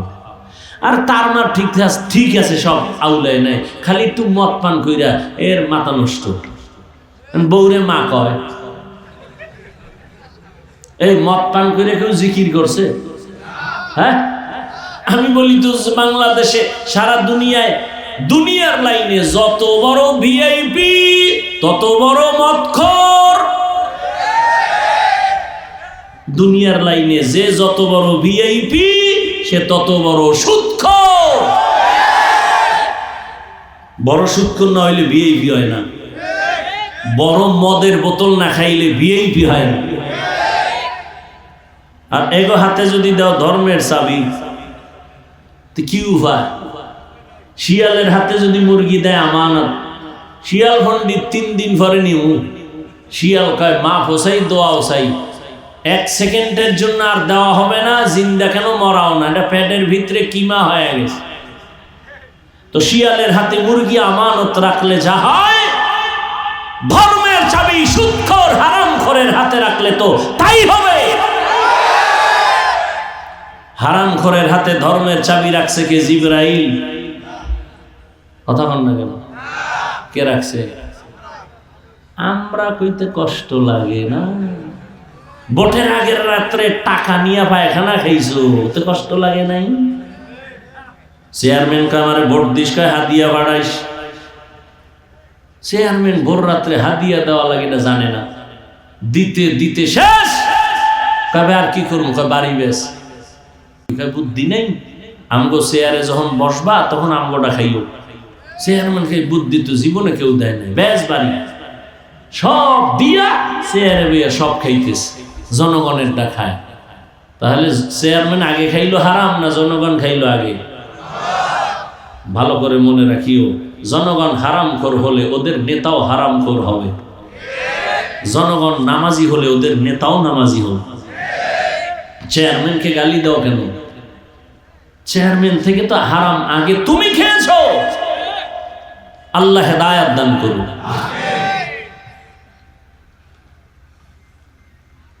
ভাইরা আমার, সরকারি বেসরকারি চাকরি করে জানা থাকলে আমাকে অল্প টাইমে জবাব দেন, কয় ঘন্টার ডিউটি বলেন? বেতন কত? নিম্নে 20,000। ধন্যবাদ। শুধু 20,000। টেবিলের তলে কত মুক্তা টুক্তা তো পড়ে আছে, ওর বাপ মা থুয়ে গেছে, খালায় থুয়ে গেছে, ওটি খাইব? ওটি যেমনে হেমনে যায়। যেই গাছ তাড়াতাড়ি বড় হয় সেই গাছ তাড়াতাড়ি ধ্বংস হয়ে যায়। যারা রাতারাতি টাকা পয়সাওয়ালা হয়ে যায়, ও হারাম ছাড়া কেউ রাতারাতি বড় লোক হতে পারে না। আর ওই পথই এগুলো চলে যায়। ফট করে মাইয়ার কিডনি নষ্ট, নে 1 কোটি নেই। কি আল্লাহর কৌশলের সামনে কেউ টিকতে পারে? ওই আল্লাহর বান্দা যুবক, আচ্ছা আপনাকে মনে হয় ক্ষুধা লাগছে বেশি? এই তো মিশা কথা, লাগছে তো হালকা পাতলা। তবে যেই ক্ষুধা, এই কি চানাচুর খাইলে কমবে? বাদাম খাইলে কমবে? ওয়াজের প্যান্ডেলে এগুলি তো আদব না। 2 ঘন্টা না খাইলে মরে যাবেন। ওয়াজের প্যান্ডেলে এগুলো কেন? এটা বেচা কেনার মজলিস নাকি মিয়া? ওই যে বলছিলাম শুরুতে, থানায় আসামি নিয়ে ভিড়ায় কাঁদে না, আর ওয়াজের প্যান্ডেলে আল্লাহ আল্লাহরা বয়ান করে মানুষ হাউমাউ করে কাঁদে। ওরে মারলো কে? এটা তো সেই প্যান্ডেল। তামাশা কেন? 2-1 ঘন্টা না খাইলে কি হবে? এখানে পান, এখানে চা, কেউ আবার গেছে বিড়ি টানতেছে, টাইনে টুনে আবার এই তো পুরান ওয়াজই চলতেছে। আল্লাহ হেদায়েত দান করুন। জিন্দেগি মে বন্দেগি তু কর নাহি, জিন্দেগি মে বন্দেগি তু কর নাহি, जिंदगी बे बंदगी शर्मिंदा है, जिंदगी बे बंदगी शर्मिंदा है। दुनिया में हो दुनिया का तलबगार न हो, बाजार से गुजर हो खरीदार न हो। ये दुनिया एक मिसल कागज फूल है, ये दुनिया एक मिसल कागज फूल है। जिंदगी में बंदगी तू कर नहीं, जिंदगी बे बंदगी शर्मिंदा है, जिंदगी बे बंदगी शर्मिंदा है। जिंदगी में बंदगी कुन बंदगी बंदगी बे जिंदगी शर्मिंदगी। আল্লাহর বান্দা যুবক সিদ্ধান্ত নিয়েছে আমি নির্জন জায়গা পাহাড়ের চূড়া ছাড়া দেখি না। রহমতের নবী ঘটনার বিবরণ দিয়েছেন। ওই যুবক পাহাড়ের চূড়ায় যাইয়া ইবাদতের জন্য ছোট একটা জায়গা নির্দিষ্ট করে ওখানে শুধু ইবাদতে কাটায়। একদিন দুদিন তিন দিন সিদ্ধান্ত নিল এতই মজা, কোনদিন এই পাহাড়ের চূড়া ছেড়ে আর বের হবে না, কোথাও যাবে না। ঘরের মধ্যে বৃদ্ধা মা, আর কেউ নাই। ওই যুবক ইবাদতের মজা পেয়েছে। ও আল্লাহর বান্দা, ইবাদতের মধ্যে একটা আলাদা মজা আছে, এই মজা যে না পায় সে বুঝবে না। কুমিল্লার রসমালাই যে না খাবে তাকে বয়ান করে বোঝানো যাবে না। সেজদার মধ্যে যে কি মজা, যে সেজদা না দেয় তারে বোঝানো যায় না। যুবক ইবাদত কইরা মজা পেয়ে গেছে, পাহাড়ের চূড়ায় ইবাদত করে, বাড়ি ঘরেরও কোনো খেয়াল নাই, অতি আবেগে ইবাদত গুজার হয়ে গেল। এদিকে ঘরের মধ্যে বৃদ্ধা মা পাগলনির মতো হয়ে গেছে, আমার সন্তান আমার কাছে আসে না, ইবাদতের জন্য পাহাড়ে গেল, আমি মা কেমন যেন একটু পাগলনির মতো হয়ে গেলাম। সন্তানের চেহারাটা যদি দেখতে না পাই, আমি মায়ের কলিজাটা শান্ত করতে পারি না। একটা মা সন্তানের জন্য এতটা মায়া অন্তরে জমা নিয়ে চলে, দিন নাই রাত নাই মা একটা সন্তানের জন্য পেরেশানি হয়ে যায়। ঘর থেকে যখন বের হয়, আমি তো এখন বড়, আমার সংসার আছে, আমার স্ত্রী পরিবার আছে, আমি তো এখন বাংলাদেশে চলতে কোনো টেনশন লাগে না। এরপরও মা ডেলি টেলিফোন করে, বাবা কোথায় আছো, খানা কখন খাইছো, কখন ঘুমাইছো, বাসায় গেছো নি, গোসল করছো নি, দেখছেন নি? এর নাম মা। এর নাম কি? সন্তান বড় হয়ে গেছে, কিন্তু মায়ের কাছে সন্তান এখনো শিশুর মতো।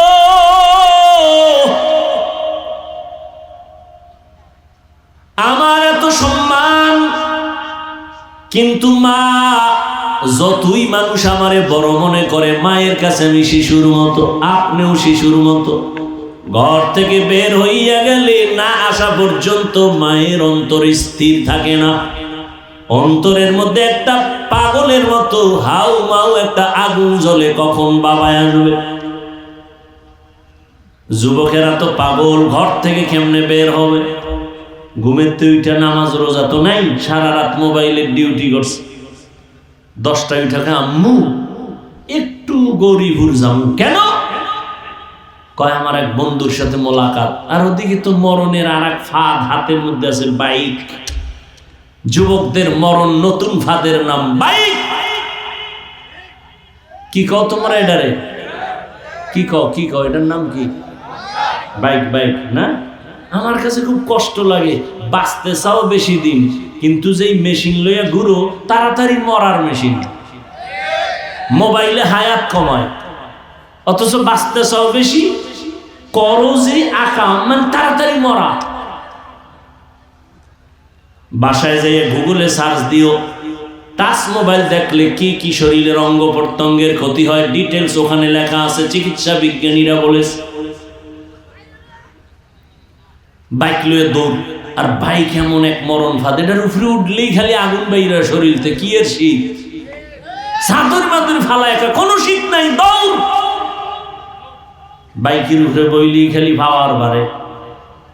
পুরা বিশ্ব রোড ওর আব্বার বানানো মনে হয় দৌড়। কেমনে কেমনে সাপের মতো ভাঁজ দেয়, কি মনে হয় আসমান থেকে নতুন। এরপর যদি পিছনে কোনো আবার বিপরীত পার্স থাকে তো আরো গরম। এই ছেলে, মা কয় আসবি কখন? কয় 1 ঘন্টা, গরিপুর থেকে চলে আসবো। মা তো কাজ করতেছে, কান সজাগ আছে, আমার সন্তান গরিব দিকে তাকায় 1 ঘন্টার মধ্যে চলে আসবে। 1 ঘন্টা চলে গেল, 2 ঘন্টা চলে গেল, 3 ঘন্টার সময় মায়ের অন্তরে একটা বাড়ি মারছে। মা মোবাইলটা নিয়ে টেলিফোন করে, বাবার কাছে কেউ ধরে না। দীর্ঘ টাইম মোবাইল করার পরে হঠাৎ কে যেন রিসিভ করে বলে, কে তুমি? বলে মোবাইলওয়ালার মা। কয় বাবা নাই, কাছে বাবার কাছে দাও। বাবা মোবাইলটা কানে লাগায় কয় কে তুমি? বলে তুমি কে? বলে আমি মোবাইলওয়ালার বাবা। বাড়ি কই? বলে আমার বাড়ি গাজীপুরের থেকে ভিতরে এখানে। তাড়াতাড়ি চলে আসো গরিপুর বাজারে, সন্তানের লাশটা নিয়ে যাও। বাইক রাস্তার এক পার্শ্বে পড়ে আছে, লাশ আর এক পার্শ্বে, মাথা থেকে রক্তক্ষরণ হচ্ছে, তাড়াতাড়ি নিয়ে যাও। বানায় বললাম?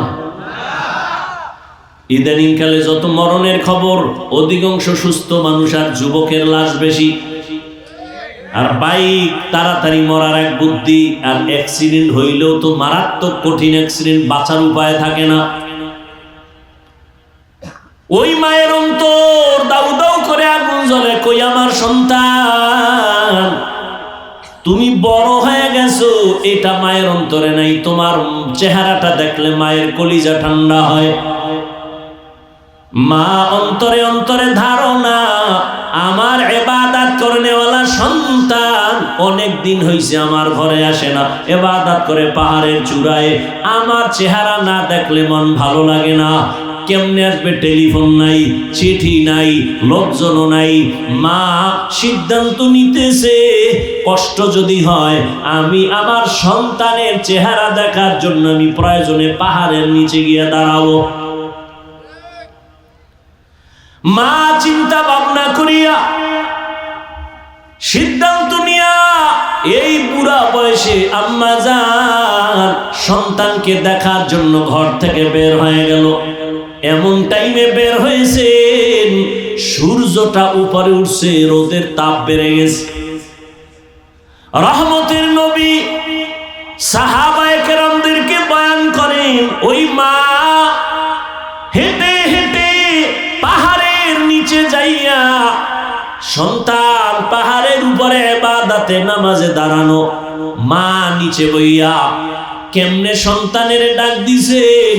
নবী তার হাত মোবারক দিয়া ইশারা দেয় ভাবে, সূর্যের আলো পড়ে, হাতটা কপালে লাগাইয়া মা এভাবে উঁচু কইরা ডাক দিছে সন্তানের নাম ধরিয়া, বাবা আমি তোর মা, একটু পাহাড়ের নিচে নেমে আয়, একটা নজর দেখবো, কলিজাটা ঠান্ডা করব, তারপরে বাসায় যাব। হাদিসে পাকে নবী বলেন, ওই মা এমন সময় সন্তানের ডাক দিছেন, সন্তান তখন নামাজে দাঁড়ানো। সন্তান চিন্তায় পড়ে গেল, মা যে আমারে ডাক দিল, এখন কি আমি মায়ের ডাকে সাড়া দিব নাকি আল্লাহর মোহাব্বতে নামাজে দাঁড়ায় থাকবো? চিন্তা ভাবনা করিয়া যুবক নামাজে দাঁড়াইল, মনে সিদ্ধান্ত নিল আল্লাহর মোহাব্বতের মজার ইবাদত ছাড়বো না, মায়ের ডাকেও সাড়া দিব না। মা একবার ডাকছে, 2 বার 3 বার ডাকিয়া সন্তান যখন সাড়া দেয় না, মা হালকা অন্তরে কষ্ট নিয়া এবার বাড়ির দিকে রওনা ফিরিয়া যায়। মনে দুঃখ, বাবা তোরে দেখার জন্য আসছি, আমি কষ্ট করে আসছি, তুই আমার ডাকে সাড়া দিলি না, কষ্ট নিয়ে ফিরে গেলাম, আর আসবো না। সন্তান ইবাদতে দাঁড়ানো, মা নিয়ত করছে আর আসবো না। বাড়ি যাওয়ার পরে আবার অন্তরে আগুন জ্বলে উঠছে, সন্তানের যদি একটু দেখতে না পারি আমার মায়ের কলিজা ঠান্ডা হবে না। একটা সন্তানের জন্য মা যে কত পাগল, এই পরিমাণ যদি সন্তান বুঝতো, সন্তান নিজে নিজের জীবনের চামড়া খুলিয়া মায়ের জুতা বানাইয়া জীবনটা মায়ের খেদমতের জন্য সন্তান হাদিয়া দিয়ে দিত। দুনিয়াদারি বাদ দিয়া বলতো, মা তোমার খেদমত ছাড়া কোনো খেদমত করব না। মায়ের অন্তরে এত দুঃখ, সন্তান ছাড়া মা কিছুই বুঝে না। নিজের স্বামীর জন্য এত কাঁদে না, সন্তানের জন্য মা যেই পরিমাণ কান্না করে। মায়ের চোখের পানি আর দোয়ার কারণে আল্লাহর কসম, ও যুবক, এই চেয়ারে বসছি এই জন্যই তো বলেছিলাম, বাবা ডাক্তার হও, ইঞ্জিনিয়ার হও, প্রফেসর হও, সাংবাদিক হও, ব্যবসায়ী চাকরিজীবী হও, তবে আমার দাবি কোনোদিন বেয়াদব হইও না। তোমার ব্যবহারে কোনোদিন যেন মা বাবা কষ্ট না পায়, তোমার আচরণে কোনোদিন যেন তোমার শিক্ষক কষ্ট না পায়, তোমার ব্যবহারে কখনো যেন আলেম ওলামারা কষ্ট না পায়। কারণ লিখে রাখো বাবা, মা বাবায় যদি তোমার ব্যবহারে কষ্ট পায়, বরদোয়া চলে আসবে। বরদোয়া হাত উঠাইয়া করতে হয় না, এই যে দুঃখ নিয়ে বলবে এটা একটা আগুন, আর ওই আগুন তোর কপালে লাগলে তুই শেষ, মরার আগেই শেষ। মা বাবার বরদোয়া লাগলে জীবনটা পঙ্গু হয়ে যাবে মরার আগে। শিক্ষকের অন্তরে যদি ব্যথা লাগে, কষ্ট পায়, বরদোয়া চলে আসবে, লেখাপড়ার জীবন নষ্ট হয়ে যাবে। ওলামায়ে কেরামের যদি কষ্ট দাও, তাদের অন্তরে কষ্ট লাগলে বরদোয়া যদি চলে আসে, তোমার চরিত্র জিন্দেগির হাত ছাড়া হয়ে যাবে। এজন্য মা বাবার দোয়া নাও, শিক্ষকের দোয়া নাও। ডাক্তার হলেও তোমার জীবন সফল, আলেম ওলামাদের নেক নজর নাও, তোমার জীবন সফল হবে। জেনারেল লাইনে থাকিও তুমি ইঞ্জিনিয়ার হলেও তোমার সুনাম হবে সারা দেশব্যাপী। কবি নজরুলের ইতিহাস পড়ো, ওই কবি নজরুল তো মা বাবার দোয়ায় বড় দামি হয়ে গেল, সময়টারে মূল্যায়ন করেছে। তোমার মতো যদি সারা দিন রাত্র মোবাইলে গুনাহ করত, জীবনে কবি নজরুল হতে পারত না। চরিত্রহীন আল্লাহর কসম কোনোদিন বড় হতে পারবে না। যে লাইনে থাক, যার চরিত্র ঠিক নাই, ওকে পৃথিবীর কেউ সম্মানের জায়গা দিবে না। সম্মানের চেয়ার পেতে হলে দুইটা পুঁজি লাগবে, সুস্থতা আর সুন্দর চরিত্র। এই দোনোটা নষ্ট করে মোবাইল। মোবাইল কিডনি নষ্ট করে, ব্রেন নষ্ট করে, হার্ট দুর্বল করে, চোখের পাওয়ার নিয়ে যায়, কানের পাওয়ার নিয়ে যায় মোবাইল। তা তোমাকে অসুস্থ বানিয়ে ফেলতেছে এই মোবাইল, আর চরিত্র তো নাই। আর চরিত্র ঠিক না থাকলে পৃথিবীর কেউ তোমাকে সম্মানের জায়গায় বসাবে না। এজন্য মা বাবার দোয়া, শিক্ষকের দোয়া, ওলামায়ে কেরামের নেক নজর যদি তুমি নিতে পারো, তোমার জীবন ধন্য হবে। এবার একটু তুমি চোখ বুলাইয়া খেয়াল করো, তোমার মতো কত যুবক জীবনে কোনোদিন মাদ্রাসায় পড়ে নাই, চাকরির জীবনে কোনোদিন আলিফ বাতাও শিখে নাই। এমন যুবক জেনারেল লাইনে থাকিয়া তোমার মতো বান্দা স্কুলে পড়ে, কলেজে পড়ে, চাকরি করে, ব্যবসা করে, 5 বেলার নামাজ পড়ে নাই। র‍্যাব, আর্মি, পুলিশ, বিডিআরের চাকরি করে, নামাজি অভাব নাই। তুমি কেন পারবা না রে যুবক? তোমার মতো যুবক রাস্তায় গাড়ি চালায়, নামাজ ছাড়ে না, বলো বাবা তুমি কেন পারো না? তোমার মতো যুবক তাকায় দেখো ব্যবসা করে, নামাজি, তুমি কেন পারবা না? জানি না কার কপাল বড় খারাপ, কার বরদোয়া তোমার কপালে লাগছে তা জানা নাই। এখনো সময় আছে, তওবা করে নাও। মা বাবার দোয়া ছাড়া আল্লাহর কসম কোনোদিন সফলতা আসবে না। ওই মা আজকে ডাক দিয়া ফিরিয়া গেল, সন্তানের পাইল না। বাড়ি যাইয়া বসার পর আবার মায়ের অন্তরে জ্বালা শুরু হয়ে গেল।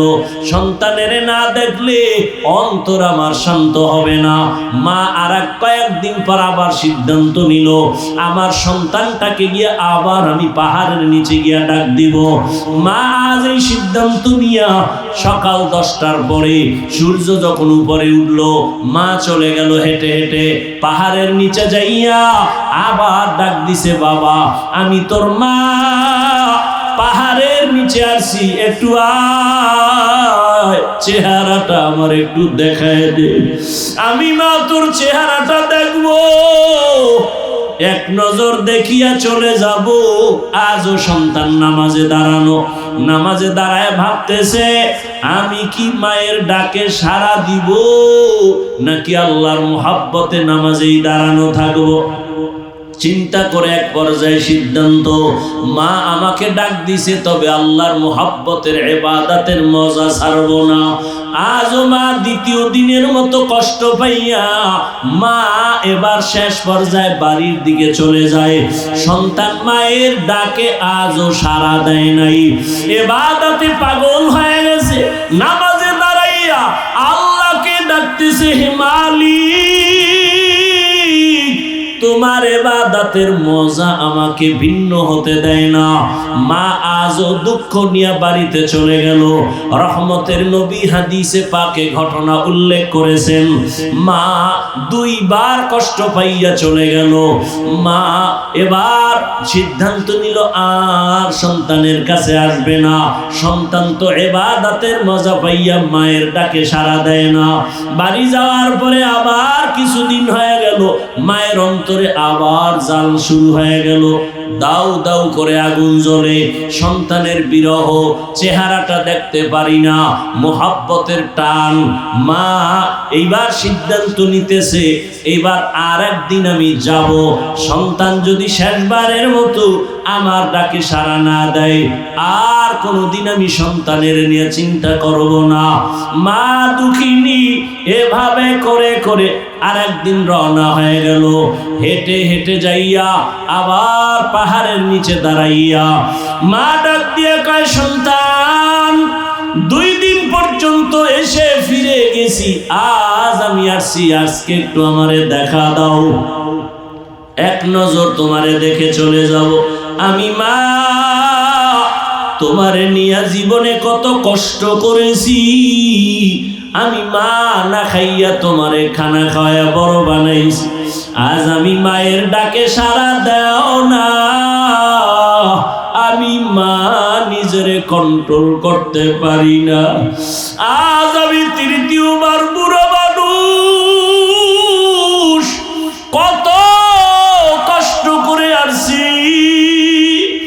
আমাকে আজ একটু দেখা দাও। সন্তান আজও নামাজের মধ্যে দাঁড়াইয়া চিন্তায় পড়ে গেল, মায়ের ডাকে আমি সাড়া দিব নাকি আল্লাহর মুহাব্বতের ইবাদতে আমি মশগুল থাকব। আজও সিদ্ধান্ত নিয়া আল্লাহর বান্দা ইবাদতের মধ্যেই মশগুল, মায়ের ডাকে আর সাড়া দেয় নাই। এইবার মা সর্বশেষ কষ্ট পাইয়া যে 2 দিন গেল জবানে কিছু বলে নাই, হালকা কষ্ট পেয়েছে। আজকে মা আল্লাহর আরশে আজিমের দিকে তাকাইয়া একটা কথা হঠাৎ বলেই ফেলল, ও দয়ার মালিক, যেই সন্তান আমার ডাকে 3 বার সাড়া দিল না, ওরে তুমি জিনাকারিনী মহিলার চেহারা না দেখাইয়া মরণ দিও না। মায়ের কথা আরশে আজিমে চলে গেল, জিনা করাইয়া না, জিনাকারিনী এক মহিলা শুধু চেহারাটা দেখাইও। এইটা আপনার আমার জন্য কোনো বরদোয়া, কোনো কিছু? সারাদিন বেগানার চেহারা যদি দেখতেই থাকো, এটা তো কিছুই না। আর মা এরকম একটা কথা বলছে যে আমার ছেলে জিনাকারিনী মহিলার চেহারা না দেখে যেন মরে না, কিন্তু ছেলের জন্য এটা কঠিন এক অভিশাপ। মায়ের কষ্ট তো আরশে আজিমে কবুল হয়ে গেল। আল্লাহ পাকের পক্ষ থেকে মায়ের দোয়ার ফলাফল আসতেছে। এলাকার মানুষগুলো সবাই আনন্দ করে, বলে আমাদের এলাকায় বুজুর্গ পাহাড়ের চূড়ায় ইবাদত করে, তার মতো ভালো বুজুর্গ কেউ নাই। খবরটা এলাকায় ছড়ায় গেল। যুবক মানুষ আল্লাহর ইবাদতে পাহাড়ে গিয়া আল্লাহকে ডাকে, দুনিয়াদারি বাদ দিছে। ওই এলাকায় এক সুন্দরী মহিলা খবরটা কানে আসলো।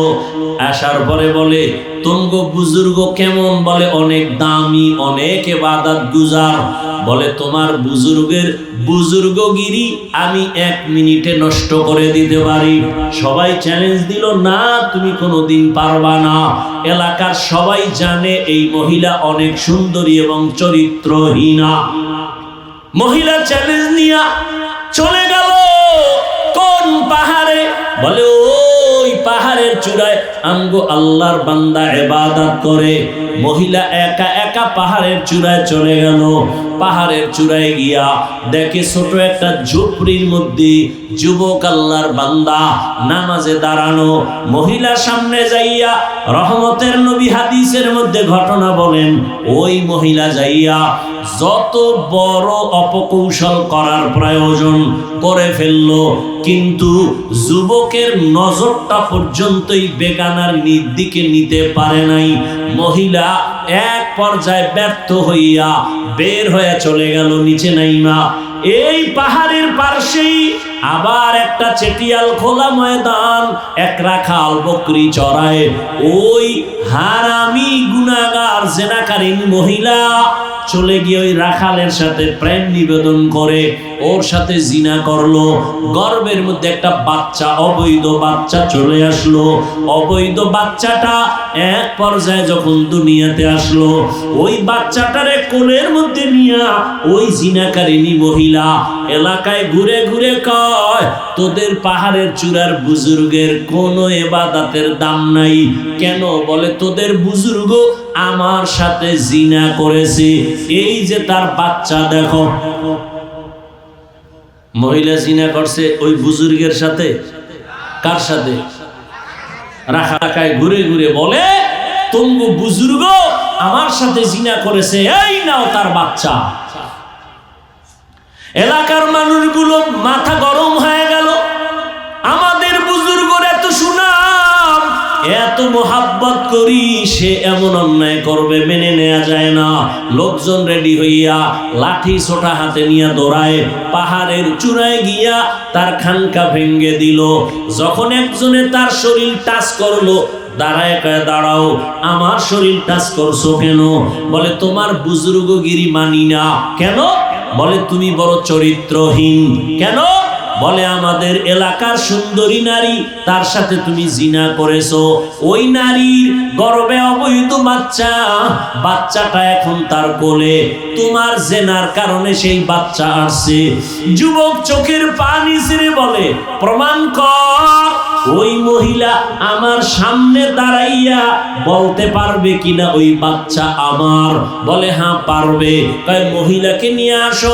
মহিলা যদি বলতে পারে ওই বাচ্চা আমার, যে বিচার হয় মেনে নিব। আর যদি বলতে না পারে, তোমরা আর অপবাদ দিবা না, আগে চুপ থাকো, মহিলাকে আনার ব্যবস্থা করো। লোকজন সবাই চলে গেল। যাইয়া মহিলাকে ডাক দিয়া কয়, তুমি যে আমগো বুজুর্গের বিরুদ্ধে অপবাদ দিলা, তার সামনে দাঁড়াইয়া বলতে পারবা কিনা এই বাচ্চা তার? বলে হ্যাঁ পারবো। বলে রেডি হও, আমরা বুজুর্গের কাছে যাব, চলো আগামীকাল রেডি হয়ে যাও। মহিলা রেডি হয়ে গেল, বুজুর্গের সামনে বলবে এই বাচ্চাটা আমার। ভাইরা আমার, একদিকে এত বড় ইবাদত করনেওয়ালা যুবক, অন্যদিকে মায়ের অন্তরের কষ্ট। আল্লাহর আদালত থেকে সব ফয়সালা চলে আসে। ওই এলাকার মানুষ আর মহিলা বাচ্চা নিয়ে পাহাড়ের নিচে গিয়া বসলো। বুজুর্গরে ডাক দিয়া কা, আসো নিচে নেমে আসো, মহিলা তোমার সামনে প্রমাণ করবে। মায়ের বরদোয়াটা কি ছিল? জেনাকারিনীর চেহারা না দেখাইয়া মরণ দিও না। জেনা করবে মরবে এমনটা বলে নাই, জেনাকারিনীর শুধু চেহারাটা দেখবে, এতে ওর জীবনের ইবাদত বরবাদ।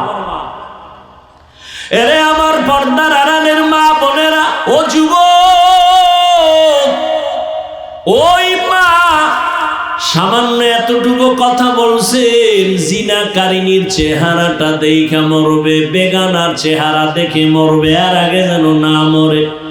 এই সামান্য কথাটা তার জন্য কত ভয়ঙ্কর। আর তুমি আমি কত বেগানার চেহারা দেখে দেখে চোখ নষ্ট, জবান নষ্ট, অন্তর নষ্ট হয়ে গেল। আল্লাহর ভয় অন্তরে নাই। এরে আল্লাহর বান্দারা, এই জন্য আমার আল্লাহ বলেন আমার ভয় অন্তরে জমা করো। খাঁটি মুসলমান হইয়া কবরে যাও, আমার আদালতে দাঁড়াইয়া হিসাব দেওয়ার ভয় অন্তরে জমা করো। এক জাররা পরিমাণ গুনাহ থাকলে তুমি খাঁটি মুসলমান হইয়া দাঁড়াতে পারবা না। ওই আল্লাহর বান্দা, বুজুর্গ, যুবক, আবেদ যখন খবর পাইল জিনাকারিনী মহিলা পাহাড়ের নিচে হাজির, হাজার হাজার মানুষ দেখার জন্য আসছে, আল্লাহর বান্দা নিচে নেমে আসার আগে 2 রাকাত নামাজে দাঁড়ায়া কান্না শুরু করেছে। এবার বলে, ও দয়ার মালিক, আমি তোমার ইবাদতের জন্য বড় আশিক হইয়া আমার বাড়ি ঘর বাদ দিয়া আমি পাহাড়ের চূড়ায় চলে আসলাম। ও আল্লাহ, তোমার মোহাব্বত যেন একনিষ্ঠতার সাথে পাই। দুনিয়ার লোভ, দুনিয়ার সব, মনে হয় আমার মা অন্তরে ব্যথা পেয়েছে, আজ আমার উপরে না হয় এই বিপদ কেন আসবে, জিনার অপবাদ কেন আসবে। ও আল্লাহ, আমি আমার বৃদ্ধা মায়ের কাছে গিয়া ক্ষমা চাইব। আজকে তুমি আমাকে এই অপবাদ থেকে পবিত্রতার ব্যবস্থা করে দাও। ও আল্লাহ, তুমি জানো আমি কোনো জিনা করি নাই। ও আল্লাহ, তুমি কুদরতের দরজা খুলিয়া দাও, ইজ্জতের হেফাজত করো। আমার যদি বদনাম হইয়াই যায়, মানুষ তখন তোমার ইবাদতের প্রতি বাজে মন্তব্য করবে। যুবক নামাজ পড়িয়া কান্না করিয়া আল্লাহর কাছে দোয়া করিয়া এবার পাহাড়ের নিচে নেমে গেল। নিচে নাইমা দেখে ওই জিনাকারিনী মহিলা দুধের বাচ্চা নিয়ে দাঁড়ানো। এবার চেহারার দিকে তো নজর পড়ে গেল। মাও তো বলেছিল জিনাকারিনীর চেহারাটা না দেখা পর্যন্ত যেন ওর মরণ না হয়। এখন বাধ্য হইয়া জিনাকারিনীর চেহারার দিকে তাকায় বলে, এই জিনাকারিনী, বল এই বাচ্চা কার? বলে, বাচ্চা তোমার। বলে, নাউজুবিল্লাহ, এই বাচ্চা তো আমার না। বলে, অবশ্যই তোমার। এখন যুবক কান্না করে, অন্তরে আমার মালিকের ডাকতেছে, আল্লাহ রাস্তা খুলে দাও। হঠাৎ তার অন্তরে একটা জবাব এসে গেল। যুবক ডাক দিয়া কয়, এই জিনাকারিনী, বাচ্চাটা আমার হাতে দাও। বাচ্চাটা নিজের হাতে নিয়া এইবার অন্তরে আমার আল্লাহ জবাব বের করে দিলেন। বাচ্চাটারে যুবক হাতের মধ্যে নিয়া ওই দুধের বাচ্চাটাকে জিজ্ঞাসা করে, এই বাচ্চা, তুই তো এখন কোনো তোর আমল নামা নাই, কোনো গুনাহ নাই, সত্য কথাটা আমার আল্লাহর কুদরতে তুই বল, তোর বাবাকে। বাচ্চাটাকে যখন প্রশ্ন করা হলো, বল তোর বাবা কি, এ কথা বলা মাত্র ওই জিনাকারিনী মহিলার সামনে হাজারো মানুষ দাঁড়ানো। বাচ্চা, যে দুধের বাচ্চা, কথা বলতে পারে না, জবান খুলে গেল। বাচ্চা ডাক দিয়া কয়, আমার বাবা হলো ওই মাঠের রাখাল, আমার বাবা ওই রাখাল। মানুষজন সব চমকে উঠল, ও জিনাকারিনী, এই ষড়যন্ত্র করেছো।